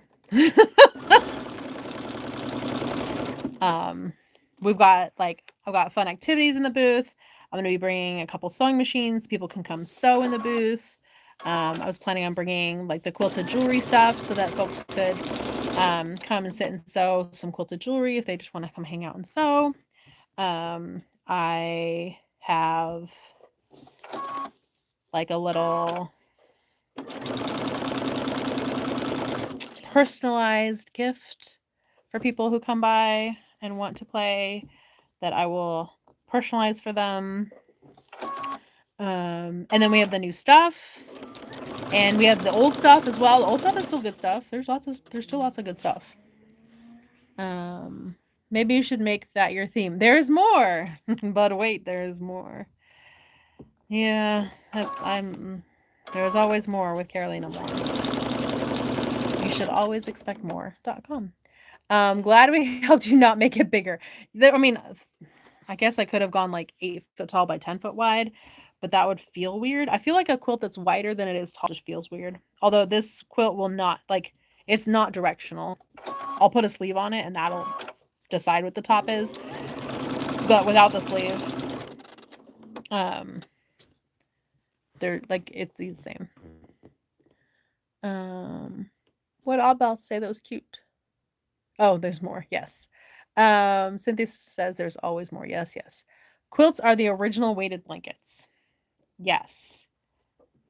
This one will have some heft to it.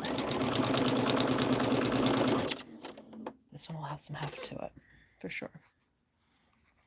Weighted blankets plus the love of who made it for you. Yeah.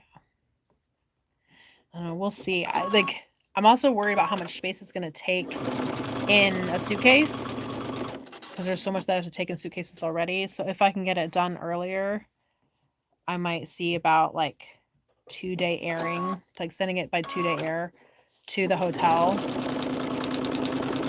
But I'm also worried about it getting lost, but it could get lost in shipping just as easily as it can get lost in checked baggage on an airplane. And there's only so much that I can fit in carry-on. Not everything can be in carry-on, so blah, blah, blah, blah, blah. Late to the party. Where are you going to be? I'm going to be in Chicago at the H&H trade show. So it's a industry-only show. You should ask your local quilt shop if they're attending and if they're planning on sharing about it online, because often a lot of them do. So watch your local quilt shop's social media. They'll be sharing all the cool stuff. And it's super fun. It starts the show itself opens Wednesday.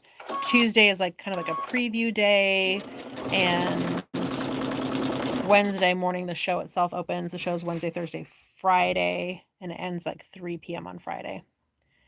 And it's industry only, so designers, manufacturers, shop owners, really are the people who are there. You have to be credentialed to get in they try not to have just everybody walking into the show. But the shop owners usually do a great job of sharing like what's coming and then asking your opinion. Ooh, do you like this? Do you want me to bring it into the shop? Letting you know when it'll be in the shop. So, yep. And I am making the still big, but not quite as big as I was planning on originally. But I think that plan was folly. Like, this is much better. But the big quilt that's going to hang in my booth as like a statement quilt. Yeah. Debbie says summer quilt, no batting. I feel like with the weight that's going to be in this quilt, that I want batting in it. I mean, I usually use like a thin batting. I think I have an 80/20 that I just got in. I'll probably end up using the 80/20 because it should be a little lighter, I think, than the 100% cotton. But I also, because I'm me, I want to quilt this on the Baby Lock Sashiko machine. Now I will quilt it with the maximum stitch length and the maximum space. And I did get some really cool pink thread that I'm hoping will pop on the black to quilt it with. But I want to quilt it on the Sashiko machine because I think that'll be cool.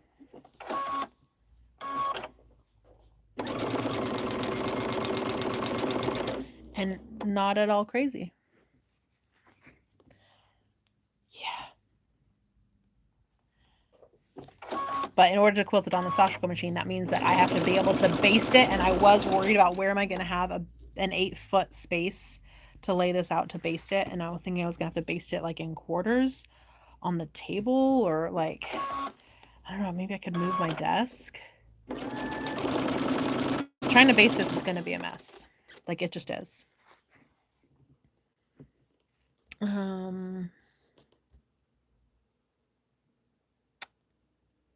Greatly recommend shipping something just so you can carry this quilt. So I'm going to bring the Sparkle sewing machine, which is part of why I want this to have like the stars. So generally the Sparkle sewing machine would go in carry-on. And so I'd have to check the Sparkled sewing machine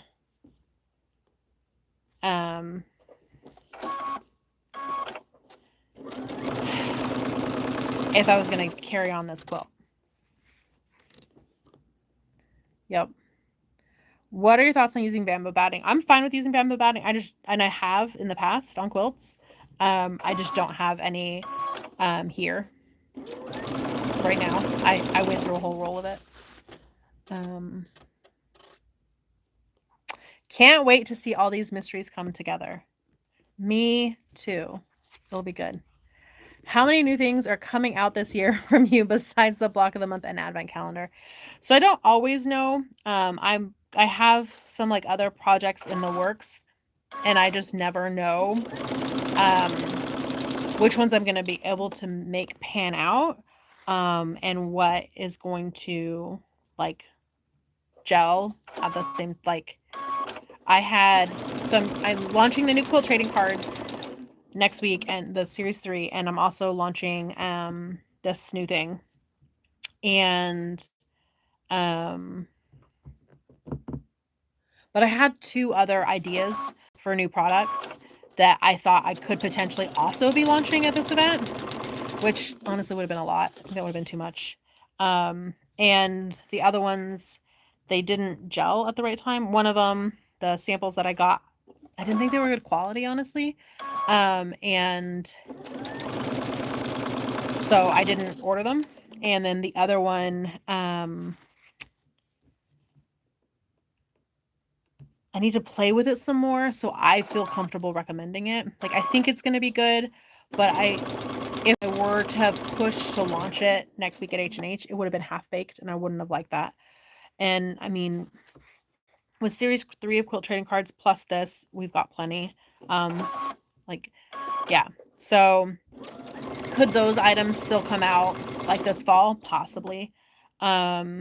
I always have some other things like floating around that it's like if the stars align. Then potentially the binder. We're looking at having the binder come out in the fall, the quilt trading card binder. Block of the month calendar, advent calendar. My book got pushed to next spring, so my book won't be coming out this fall. It'll be coming out next spring. Yeah.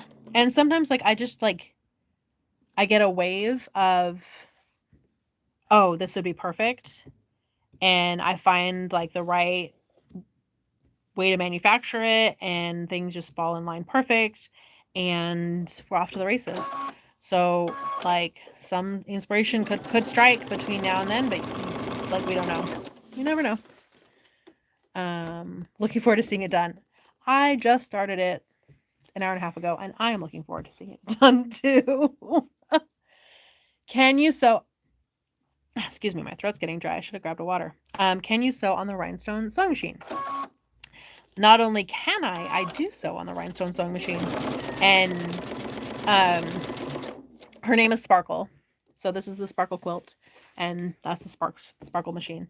So Sparkle will be at H&H with me. And people will be able to sew on her if they want. I'm bringing her with me. And I paid the booth upgrade fee to have power at the booth. So that she would be good to go. And people could sew on her. Yep.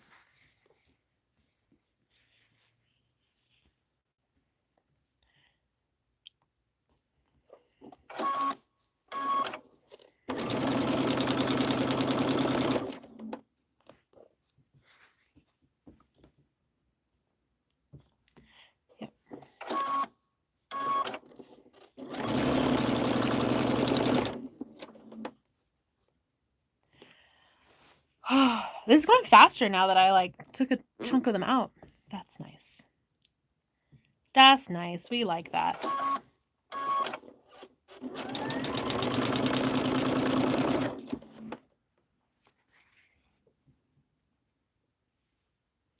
Oh, I guess I only took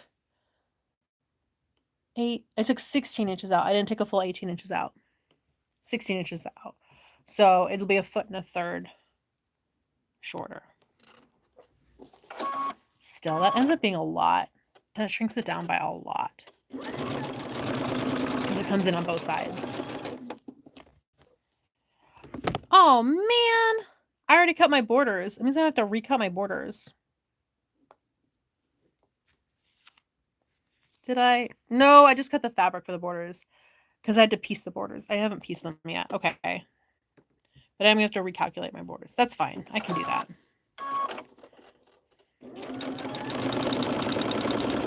That's fine.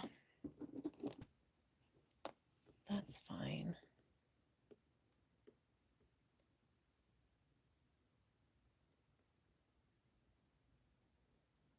Did I screw that up? No. No, I did. Okay, yeah. Sorry, I'm looking at my math. Will you be working on another book after this one, or are you taking a break? I don't have any plans to write another book yet after this one. We'll have to see. I have a bunch of like, there's a lot of potential out there in the universe right now, and I don't know where it's going to land. And need to figure some things out. Figure out what's next. And like, so one of the things that I'm doing in October is I'm hosting a retreat. It's called the Launch Retreat, and it's for pattern designers who want to learn about growing their business. Which sounds ridiculous because I'm a pattern designer, and why would I do a retreat helping other people be better at being my competition, right? But that's not how we are in the pattern. Well, most of us anyway. Some people still, but pattern design can be hard and lonely, and most folks who come into becoming pattern design or like our first time pattern designers, they don't have a marketing or business background, and they don't understand. They think, oh, I'll design a pattern and then people will buy it and then I'll make lots of money. And I wish it was that simple, but it is not. So my friend Teresa and I are hosting this launch retreat to help pattern designers at all skill levels level up doing a launch, and like what patterns are good and why, and understanding what they're doing and why they're doing it and how to do it better. And I feel like that's a cool next step for me, is working with other pattern designers to help them grow their business. And I don't want to be a coach. That's not how I want to spend my time. Nothing against people who are coaches, but I don't think that would be, I don't think that would be my happy place. So I'm potentially looking at ways that I can, continue to work with helping other designers grow their business. Because also at the end of the day for quilting, like the more designers we have out there that are creating cool stuff, the more cool stuff there is for all of us quilters, right? So, I don't know. I'm looking at ways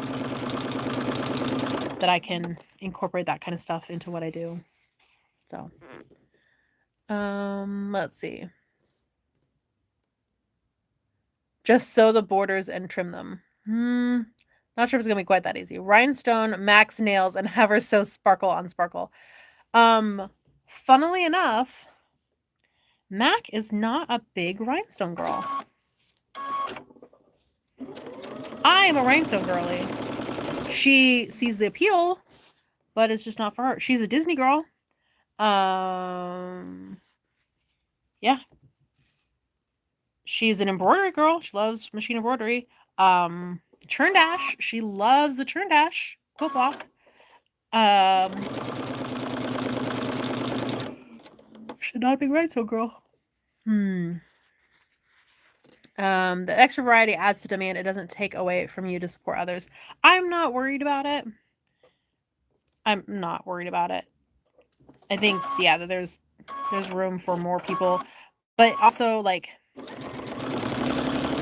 there's room for more people who do it well.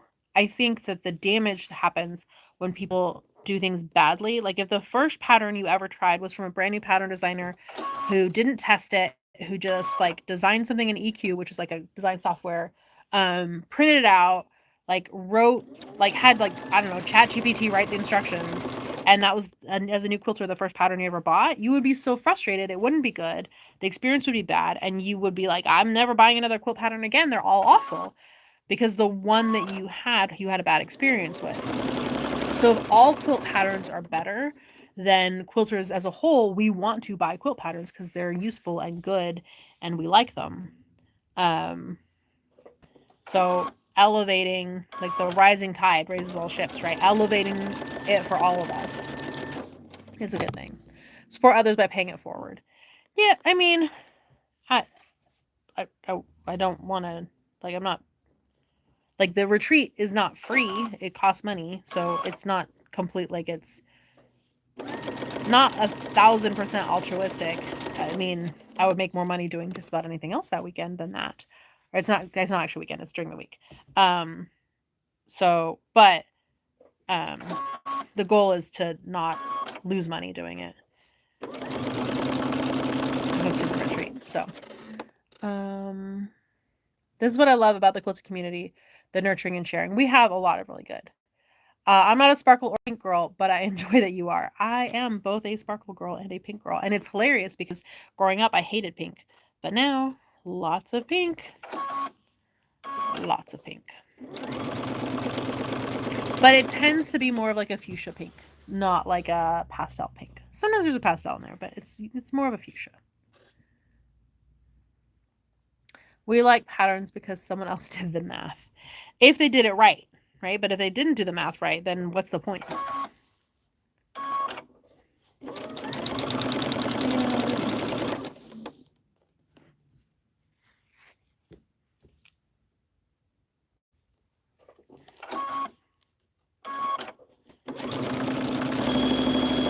glad I didn't write a whole pattern for this quilt. I don't think anyone's ever going to want to make this quilt. I think it's just a me thing. But anyway, I'm glad I didn't write a pattern since I'm like changing it halfway through going, no, fewer blocks. Let's go. Let's just chop this up and make it small. It's fine.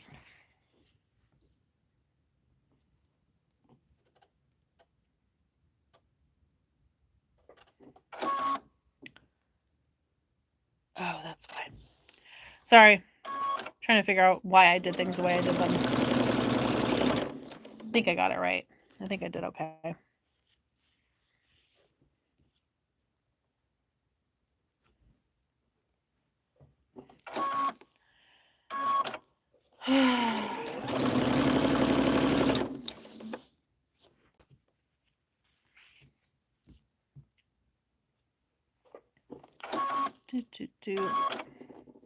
All right. This one's going to go faster. I have this much left. And then I have to clip them apart. And then that's it for the live tonight.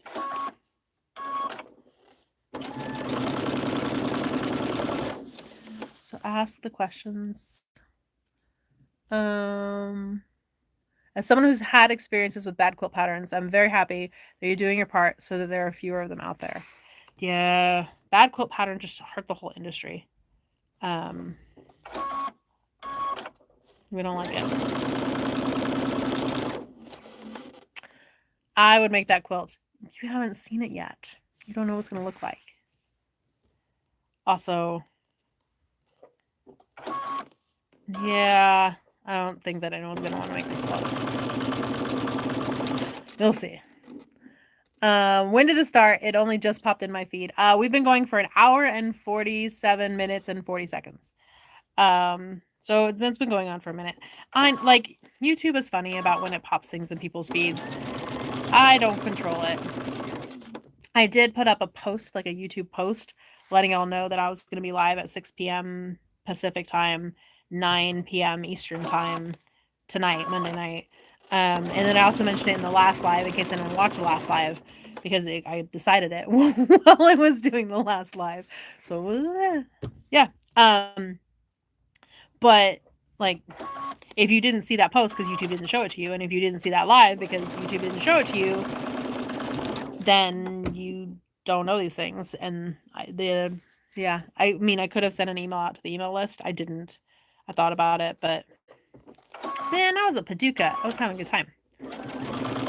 And then yesterday was my youngest's birthday, so we did that.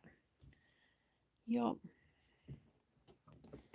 It was also the 2-year anniversary to the diamond strip ruler. Yep. Where are you at with 100,000 subscribers? I am, last time I checked, like 1,400 or like 1,350 subscribers away. So really close to 100,000. Like 1.3% away. Yes, it's not free, but the showing interest and willing to share is a type of pay it forward. Yes. Someone early in your career may have been a source of wisdom, kindness, or skill that they shared. Many people were. One of the big ones was Daniela Stout of Cozy Quilt Designs, who we lost to ovarian cancer, but she was an incredible mentor. I loved her very much. Oh no, I did not know what was happening, right? YouTube is funky. YouTube is funky like that. I know. I don't like it. Like when people comment on those posts, like I saw later there were some comments, I don't always see those comments. I don't know why. Lunchtime in Australia. Well, that's good timing. The sun has set here in California. It's now dark outside the windows.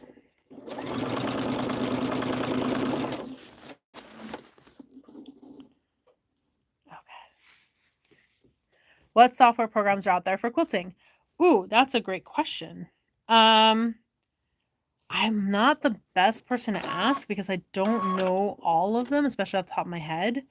So kind of like the standard for a really long time was the software called EQ. It's now EQ8. When I first heard of it, it was actually called EQ7 because it was the 7th edition of that software. And they have since upgraded it to EQ8, which is the 8th edition of the software. And they teach classes on it. Once you like know the basics, it's pretty user friendly. There's a lot more features that it has that I don't know about. But it has blocks in it. So like this, I did an EQ8. I didn't like do the work of like all of the star sashings in there because I don't even know if I'm sure that there's a way that I could. I didn't want to do that work. I just wanted like the basis of understanding like how many and be able to like have a visual without drawing it on graph paper. So I did this in EQ8. And then it also spit out for me here like basic yardages. So the gray, which is, I did it gray so that I wouldn't kill my ink cartridge printing it out. The gray, it says I needed 7 1/4 yards. The red, I needed a 1/2 yard. So the red was these, but it wasn't all the points. So I knew I needed more than a 1/2 yard. I did the math on how much I would need for the points. And then the rest of the black that was in here was a 1/4 yard. So I knew I needed at least 7 1/2 yards of the black. And I knew I needed a 1/2 yard for the centers, but then I needed to do the math on how much of the rest I needed. So I did that math myself. Because it could have given me all the yardage had I like completely put the quilt in there, but I didn't need to. I wanted a start. I wanted to know where I was at. So EQ8 was like the standard for, it was EQ7. I'm sure it was EQ6 or EQ5 and EQ4. Like I'm sure it was all those before that.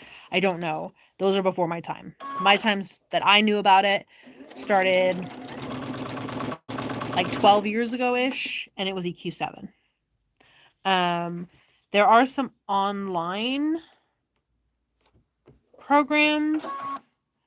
I think Quilt Inc. INK is one of them. I've not used it. If anyone else knows any others, you can put them in the comments. Quiltster, Quilt, I think STER, Quiltster. That one, I think that one's used like by a lot of like Judy Niemeyer folks who want to like plan out the fabrics for a Judy Niemeyer quilt. I know there's others. It also depends like what you want to do. If you want to completely design a quilt from scratch, then EQ8's a pretty good start. I often use graph paper, or I have an iPad that I Procreate in, and there's a way that you can put like graph paper in the background on Procreate, and so I'll often sketch things out on Procreate. Like all of the block of the months have been designed in Procreate. Is that true? I might have done the last one on graph paper. I think I did it. I'm pretty sure I did it in Procreate. And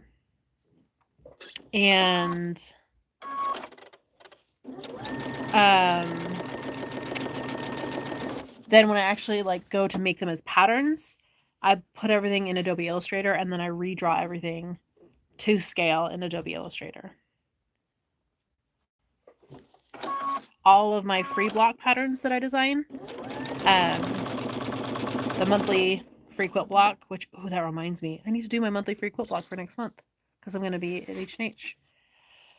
I have to get that done this weekend. Okay. Anyway, the monthly free quilt blocks, those are, I've designed every single one of those in Procreate. And then written the pattern. But the block itself, I do like basically digital graph paper.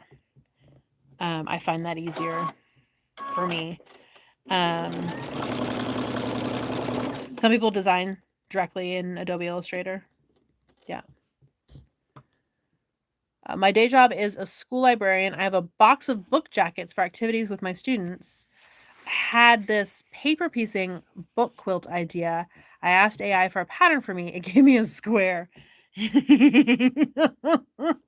Yeah, AI is not, I don't know. Like,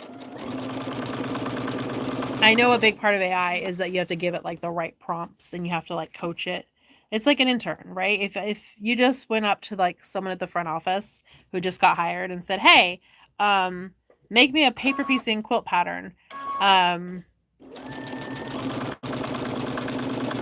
like how skilled would it be off the bat, right? If they don't have quilting experience. So, but I'm not anti AI, but I don't think it's going to take my job as a pattern designer anytime soon. I'm not too stressed about it.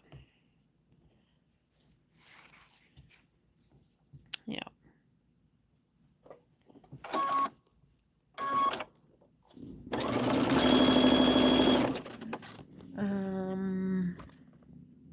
The quilt I'm working on now, the quilt I'm working on with you now, I threw together an EQ8. Yep. April Fool.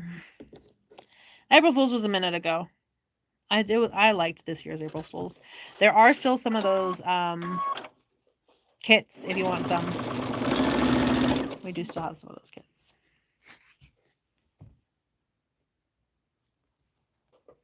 Okay.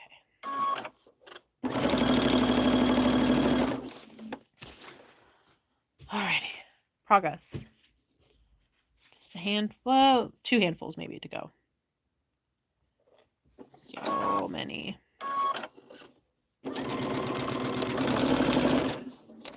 Oh, am I dumb? I am.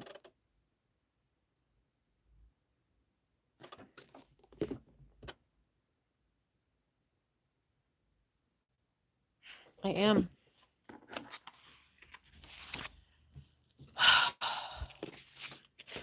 So I took out, darn it, I took out these. I didn't take out the sashings. Darn it. Okay. 2, 4, 6, 8, 10, 12, 14, 16, 18, 20, 22, 24, 26, 28, 30, 32. So I took out 32, but I should have taken out 2, 3, 4, 5, 6, 7, 8, 9, 10, 11, 12, 13, 14, 15, 16, 17, 18, 19, 20, 21, 22, 23, 24, 25, 26, 27, 28, 29, 30, 31, 32, 33, 34, 35, 36, 37, 38, 39, 40, 41, 42, 43, 44, 45, 46, 47, 48, 49, 50, 51, 52, 53, 54, 55, 56, 57, 58, 59, 60, 61, 62, 63, 64, 65, 66, 67, 68. Yeah, I should have taken out 68. So I need to take out another 34. Wow. So these are definitely gone. 1, 2, 3, 4, 5, 6, 7, 8, 9, 10, 11, 12, 13, 14, 15, 16.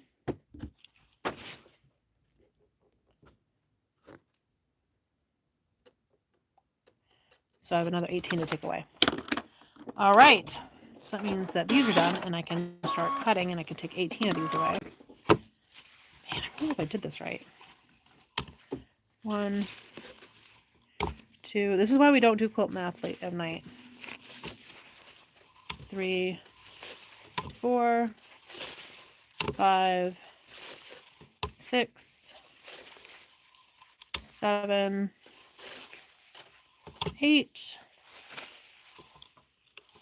9, 10, 11, 12, 13, 14,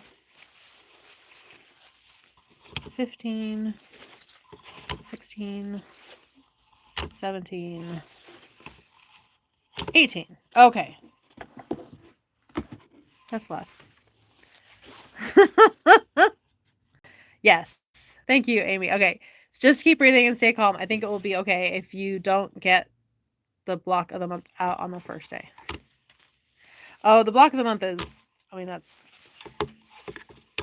still a ways off. I'm not worried about that. I have ideas for it. I know basically the concept that I want. The Advent, I need to figure that out. The Advent is much more, because it's much more involved. So I really need to have a better handle on what it's going to be. So the first year it was a 3-inch finished square. The second year it was a 6-inch finished square. The third year it was a 6-inch finished diamond. The fourth year it was a 6-inch by 4-inch finished rectangle. And the fifth year, which was 2025, it was a 4.5-inch finished square, which sounded crazy until you know that a 4.5-inch finished square is 5 inches when it's trimmed up, so it pairs perfectly with charm squares. So you can add these blocks in charm quilts and put charm squares around it, between it, and all of that. So it just makes it a perfect size.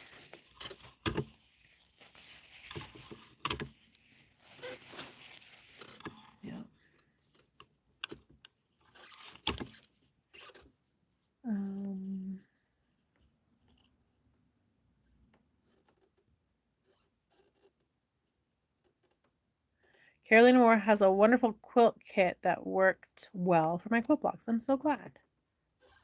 I missed that comment, Glennis. I'm sorry. Yeah.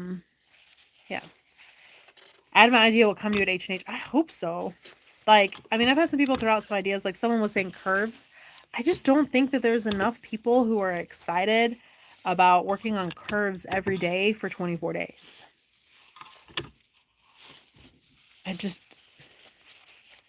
I think there'll be a lot of quilters who will say, I mean, I love you, Caroline, and I've loved your past Advents, but I'm going to pass on that one. So, yeah, I mean, that 4.5-inch finished square was really, and I don't think I can top it. So, but I want to get close to like parallel with it, or yeah, something.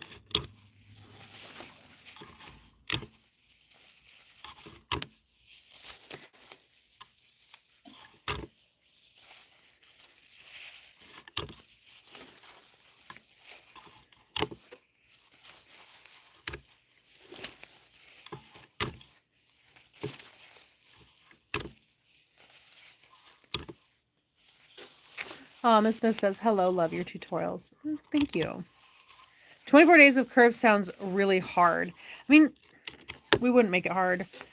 It also would get tricky with the templates, because for curves you need a concave and a convex that come together.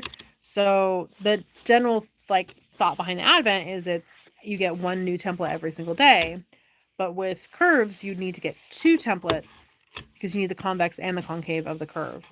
And so it wouldn't really fit the model. Yeah. Yeah.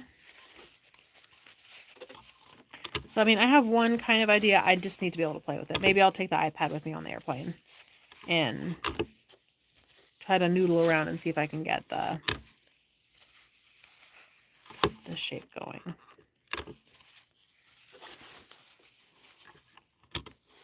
I don't know.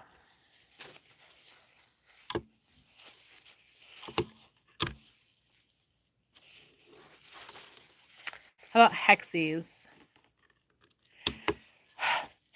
When you put together hexagons, you end up with Y seams. And that's another, it's not that it's hard, it's just yet another technique. And part of the whole Advent is that it's a fun, easy little block that you do each day. And then I'm going to throw Y seams at you. Seems a little mean. 24 days. Oh, hold on. 24 days of curve seems wrong for the celebration of Christmas holidays. Yeah. How about something in rows instead of blocks? I mean, could be. Bigger squares, please. My 4.5-inch blocks didn't come out so well. All right. I mean, that's that's good feedback that you want bigger blocks. The challenge with making the blocks bigger is that when you do bigger blocks, you need bigger pieces of acrylic. And then the bigger the pieces of acrylic are, the longer it takes to cut them, so that's more expensive, and also the more acrylic it uses, so that's more expensive. So the bigger the templates are, the more expensive they get. So this past year, from like 2024 to 2025, I didn't increase the price at all. I kept the price the same. And I was able to do that in part because the pieces were still fairly small. Like the year before, they were 4 inches by 6 inches finished, and this year they were 2024, it was 4 by 6 finished, and this was 4.5 inch finished. This was a little bit smaller, like square inch wise. And I'm sure that helped with like keeping the price down. So if I go bigger, it will make it more expensive because there are more materials that are used in it.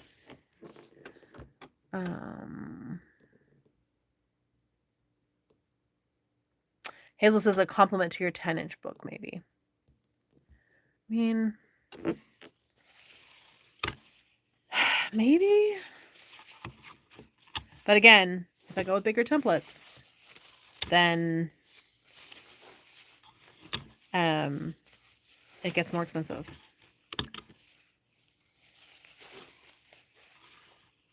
"24 Days of Rose" sounds exciting. Yeah, maybe. I also have it so that you can make the whole quilt. And granted, like any of these, like these are not rules, but they're just like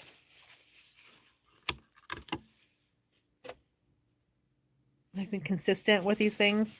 So you can make the whole thing with 8 fat quarters, right? And if you make the quilt significantly bigger, you can no longer make it with 8 fat quarters. Would that be the end of the world if it had to be 10 fat quarters? Or I mean, a lot of people buy the half-yard bundle anyway, even though you can make it with fat quarters. So I don't think people would be too upset if it was 8 half-yard cuts instead of 8 fat quarters. Because honestly, I sell way more half-yard bundles than I sell fat quarter bundles, even to people who are just buying the 12-day advent. So I mean, that's not the end of the world. Love an English paper piecing hexie advent, but I don't think enough would. Yeah, I like it. That's like curves. Some people would love it because it's more portable. But I think there would be people who would say, no, I don't have time for that, which is fine. All right. They are 2-part sewn.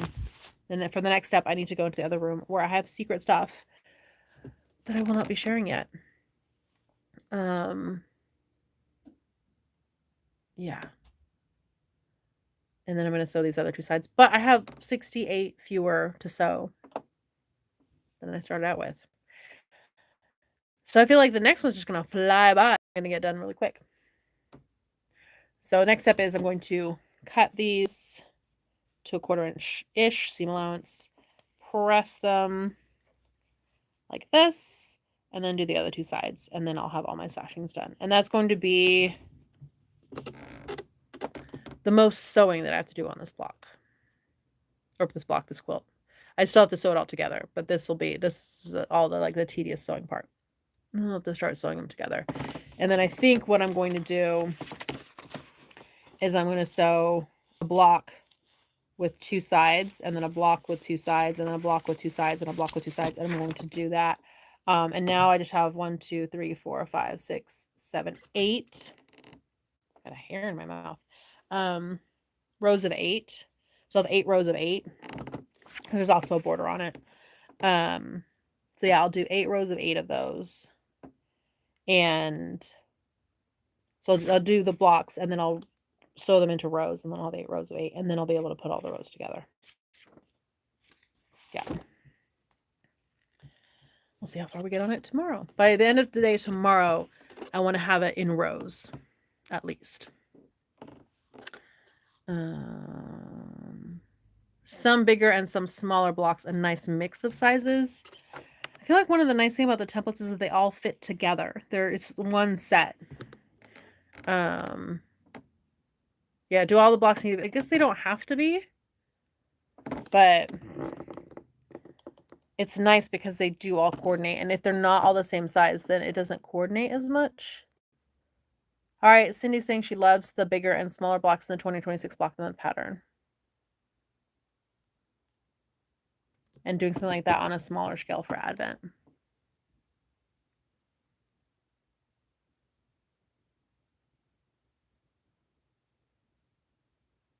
I'm thinking.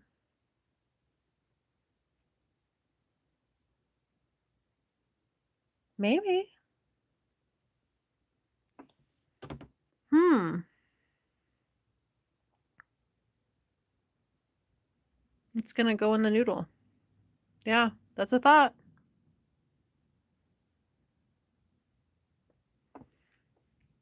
Yeah.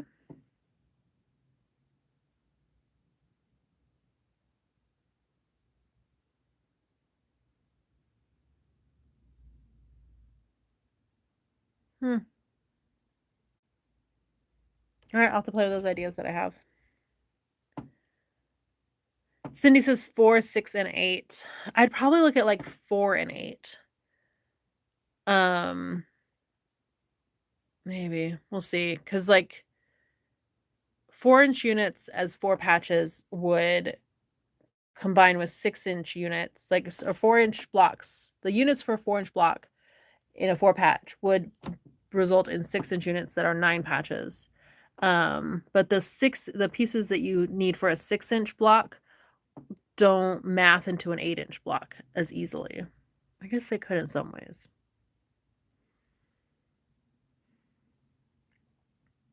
It just gets trickier. Cindy says, I've absolutely loved that pattern and plan to make another. Is this the 2026 block of the month? Is that the pattern we're talking about? Debbie says 4 and 8 sound good. So cool when one of y'all throw out an idea and light the curiosity of Carolina. Do you see like my eyes go, the little light bulb of my head goes.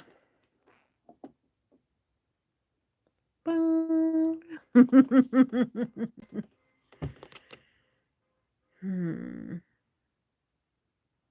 Okay. We'll think on it.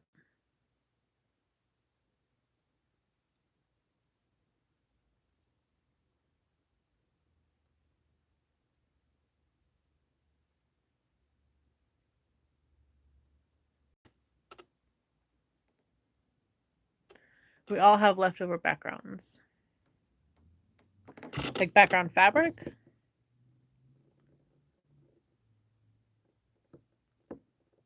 Or 5 and 10. I use a lot of 10-inch blocks in real life. 10-inch finished or 10-inch unfinished? Because then it'd have to be 4.5-inch hold on. It'd have to be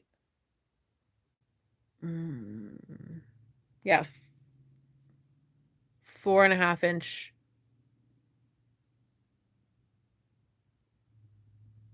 Anyway, it would mess with the because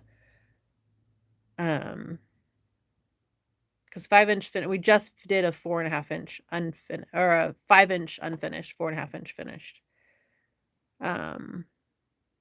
Lena says I didn't start the advent until after the diamonds, so that means you missed the 3-inch and the 6-inch because the first year was 3-inch and the second year was a 6-inch. 10-inch finished. Yeah, those are big templates, and the challenge with the big templates is that they cost more money in like a lot of different ways. So one of the challenges that we got into with the diamond templates, because there was a diamond template for squaring it up, which was the first template that you got in the diamonds, and it was a 6.5-inch unfinished diamond template, and it didn't fit any of the envelopes. I had to go and buy larger envelopes, and the bigger the envelope, the more money the envelope costs. So it ended up being a lot more expensive for that one template because the template itself was more expensive, plus the envelope that it goes in is more expensive. Plus, remember, all of these templates and everything has to fit in the zippered pouch unless I figure out some other kind of thing. But then that zippered pouch has to fit in the mailing box that it goes out in. And so if you change the size, like if you just change it to be too big for the envelope, then you have to make the envelope bigger. And if the envelope is too big for the zipper pouch, then you have to figure out like a different thing for the zipper pouch. And now the zipper pouch is bigger, so now you have to figure out a different box to put it in. And like the ripple effect of making one change that's like, oh, that's cool. But it like 3 months later, I'm going crazy because I made this decision 3 months ago and I didn't think about the ripple effect of all the things that were going to change because of it. So, um,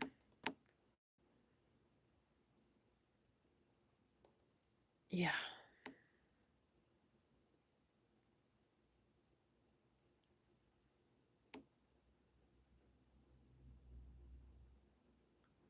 Four and eight can be achievable from 5 and 10. Like 4 doesn't go into 5 and 8 doesn't go into 10. And 4 doesn't go into 10 and 5 doesn't go into 4 or 8. It's like it's about like getting things into multiples. Like in an 8-inch block, you can have, or like a 6-inch block. 6-inch block is a good example. So 6-inch blocks, you can have 4 3-inch units, and that would fit in a 6-inch block. Or you can have 9 2-inch units that would fit in a 6-inch block. And so now to make a 6-inch block, which is one of the ones that I did, you can have templates that are 2-inch finished half square triangles and also templates that are 3-inch finished half square triangles. So it gives you like more options. Cynthia says, I like that your advents are small and the price is so reasonable. There's a bunch of things that I do in the process to make the advents as reasonable as possible. And I've been really proud that the 12-day advent has continued to be under $100. I don't know how long I'm going to be able to continue that. I'll do it as long as I can. But I'm really proud that I've been able to maintain it at under $100 because it wasn't that long ago that I didn't do this as a business, that I was a quilter with 2 young kids wanting to do all the cool quilty things, and seeing a $300 advent calendar would just make me sad because of course I'd want that. That looks cool. I want that. Like we all want the cool things, but it wasn't in the budget. A $300 advent calendar? Get out of town. I didn't have the money for that. And I know that there are a lot of like even I get emails from folks that even my advent calendar at like $80, $85, what I think it was $80 last year, maybe 85, somewhere in there, that it's still out of their budget.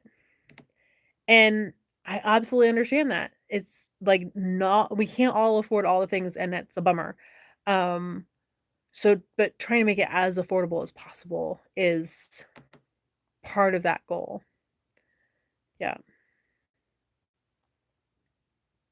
Like your smaller templates that go a long way with your fussy cutting directions. Yeah. You can finish size from start size. Okay. 2025 will be tough to beat. It will be. See, and if I was smart, I wouldn't have done 2025 the way I did because now it's so hard. No, I'm kidding. I'm always going to do the best, and then, man, that's future Carolina problem to try to beat it. Yeah, Cynthia says, I do have to script for that price, but it's doable. Yeah, I get it. Like, $80 has to come, like, that's not a small amount of money. That's a big check to write. And I don't want people putting like $150 advent on their credit card and, July of next year, they're still paying interest on it. Like no, we don't know. For what? Right? So I try to make it the most value possible with like really usable templates that you'll enjoy and a project that you'll actually like and a price that's not stupid. Yeah, Denise says, I appreciate your price point too. And even if you have like a nearly unlimited quilty budget, having an affordable advent means that you can buy other stuff. You can buy more fabric. You can buy other things. You can spend more money on your next charity quilt. You can nobody has a truly unlimited. Maybe there's somebody. I don't know. Most people, even if they have significant quilty budgets, don't have unlimited quilty budgets. Yeah. Hazel says, no, I loved it. All right, thank you. Yeah.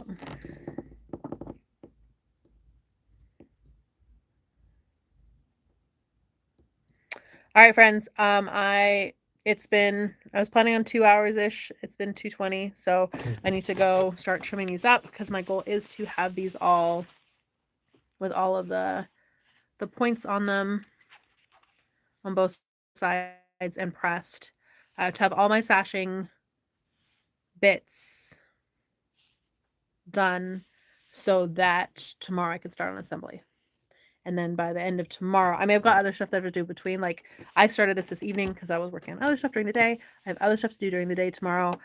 But my goal is by the time I go home tomorrow night to have this at least in rows so that Wednesday I can assemble the rows, and then Thursday and Friday I can work on quilting it, and then Saturday would be binding. Oh, this is a lot of quilt. Oh, Cindy sent a picture of my email. I'll have to go check my email. Thank you, Cindy.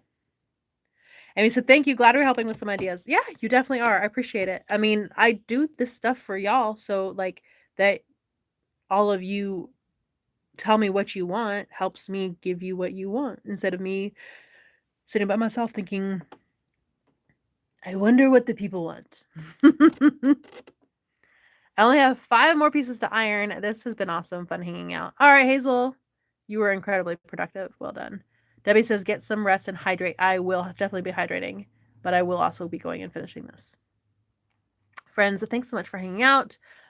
Give it a thumbs up if you haven't already. You can double tap right here, or you can do the 3 dots to give it a thumbs up. The live will go into the archive, so you can always watch it later if we want to hang out again. And let's see. I have the next quilt trading cards video going up tomorrow, supposedly. I need to get that done. And then there is a video going up on Friday. I think Friday's video is one of the bags, like a step by step on one of the new bag patterns. That's the video for Friday. And then next week we have the quilt trading card videos that normally happen on Tuesdays. I'm moving forward that week's to Monday so that we can do launches on, there's quilt trading cards that are launching as well as new stuff that's launching, and those are launching separately, so Tuesday and Wednesday. And then I'll be at the show through Friday, and then the week after next I'll be working on book stuff, so I might be popping in with more lives as I sit and sew book stuff and hang out with y'all, because it's nice to hang out with people. Yep. Good night for real. All right. Bye, friends. Good night.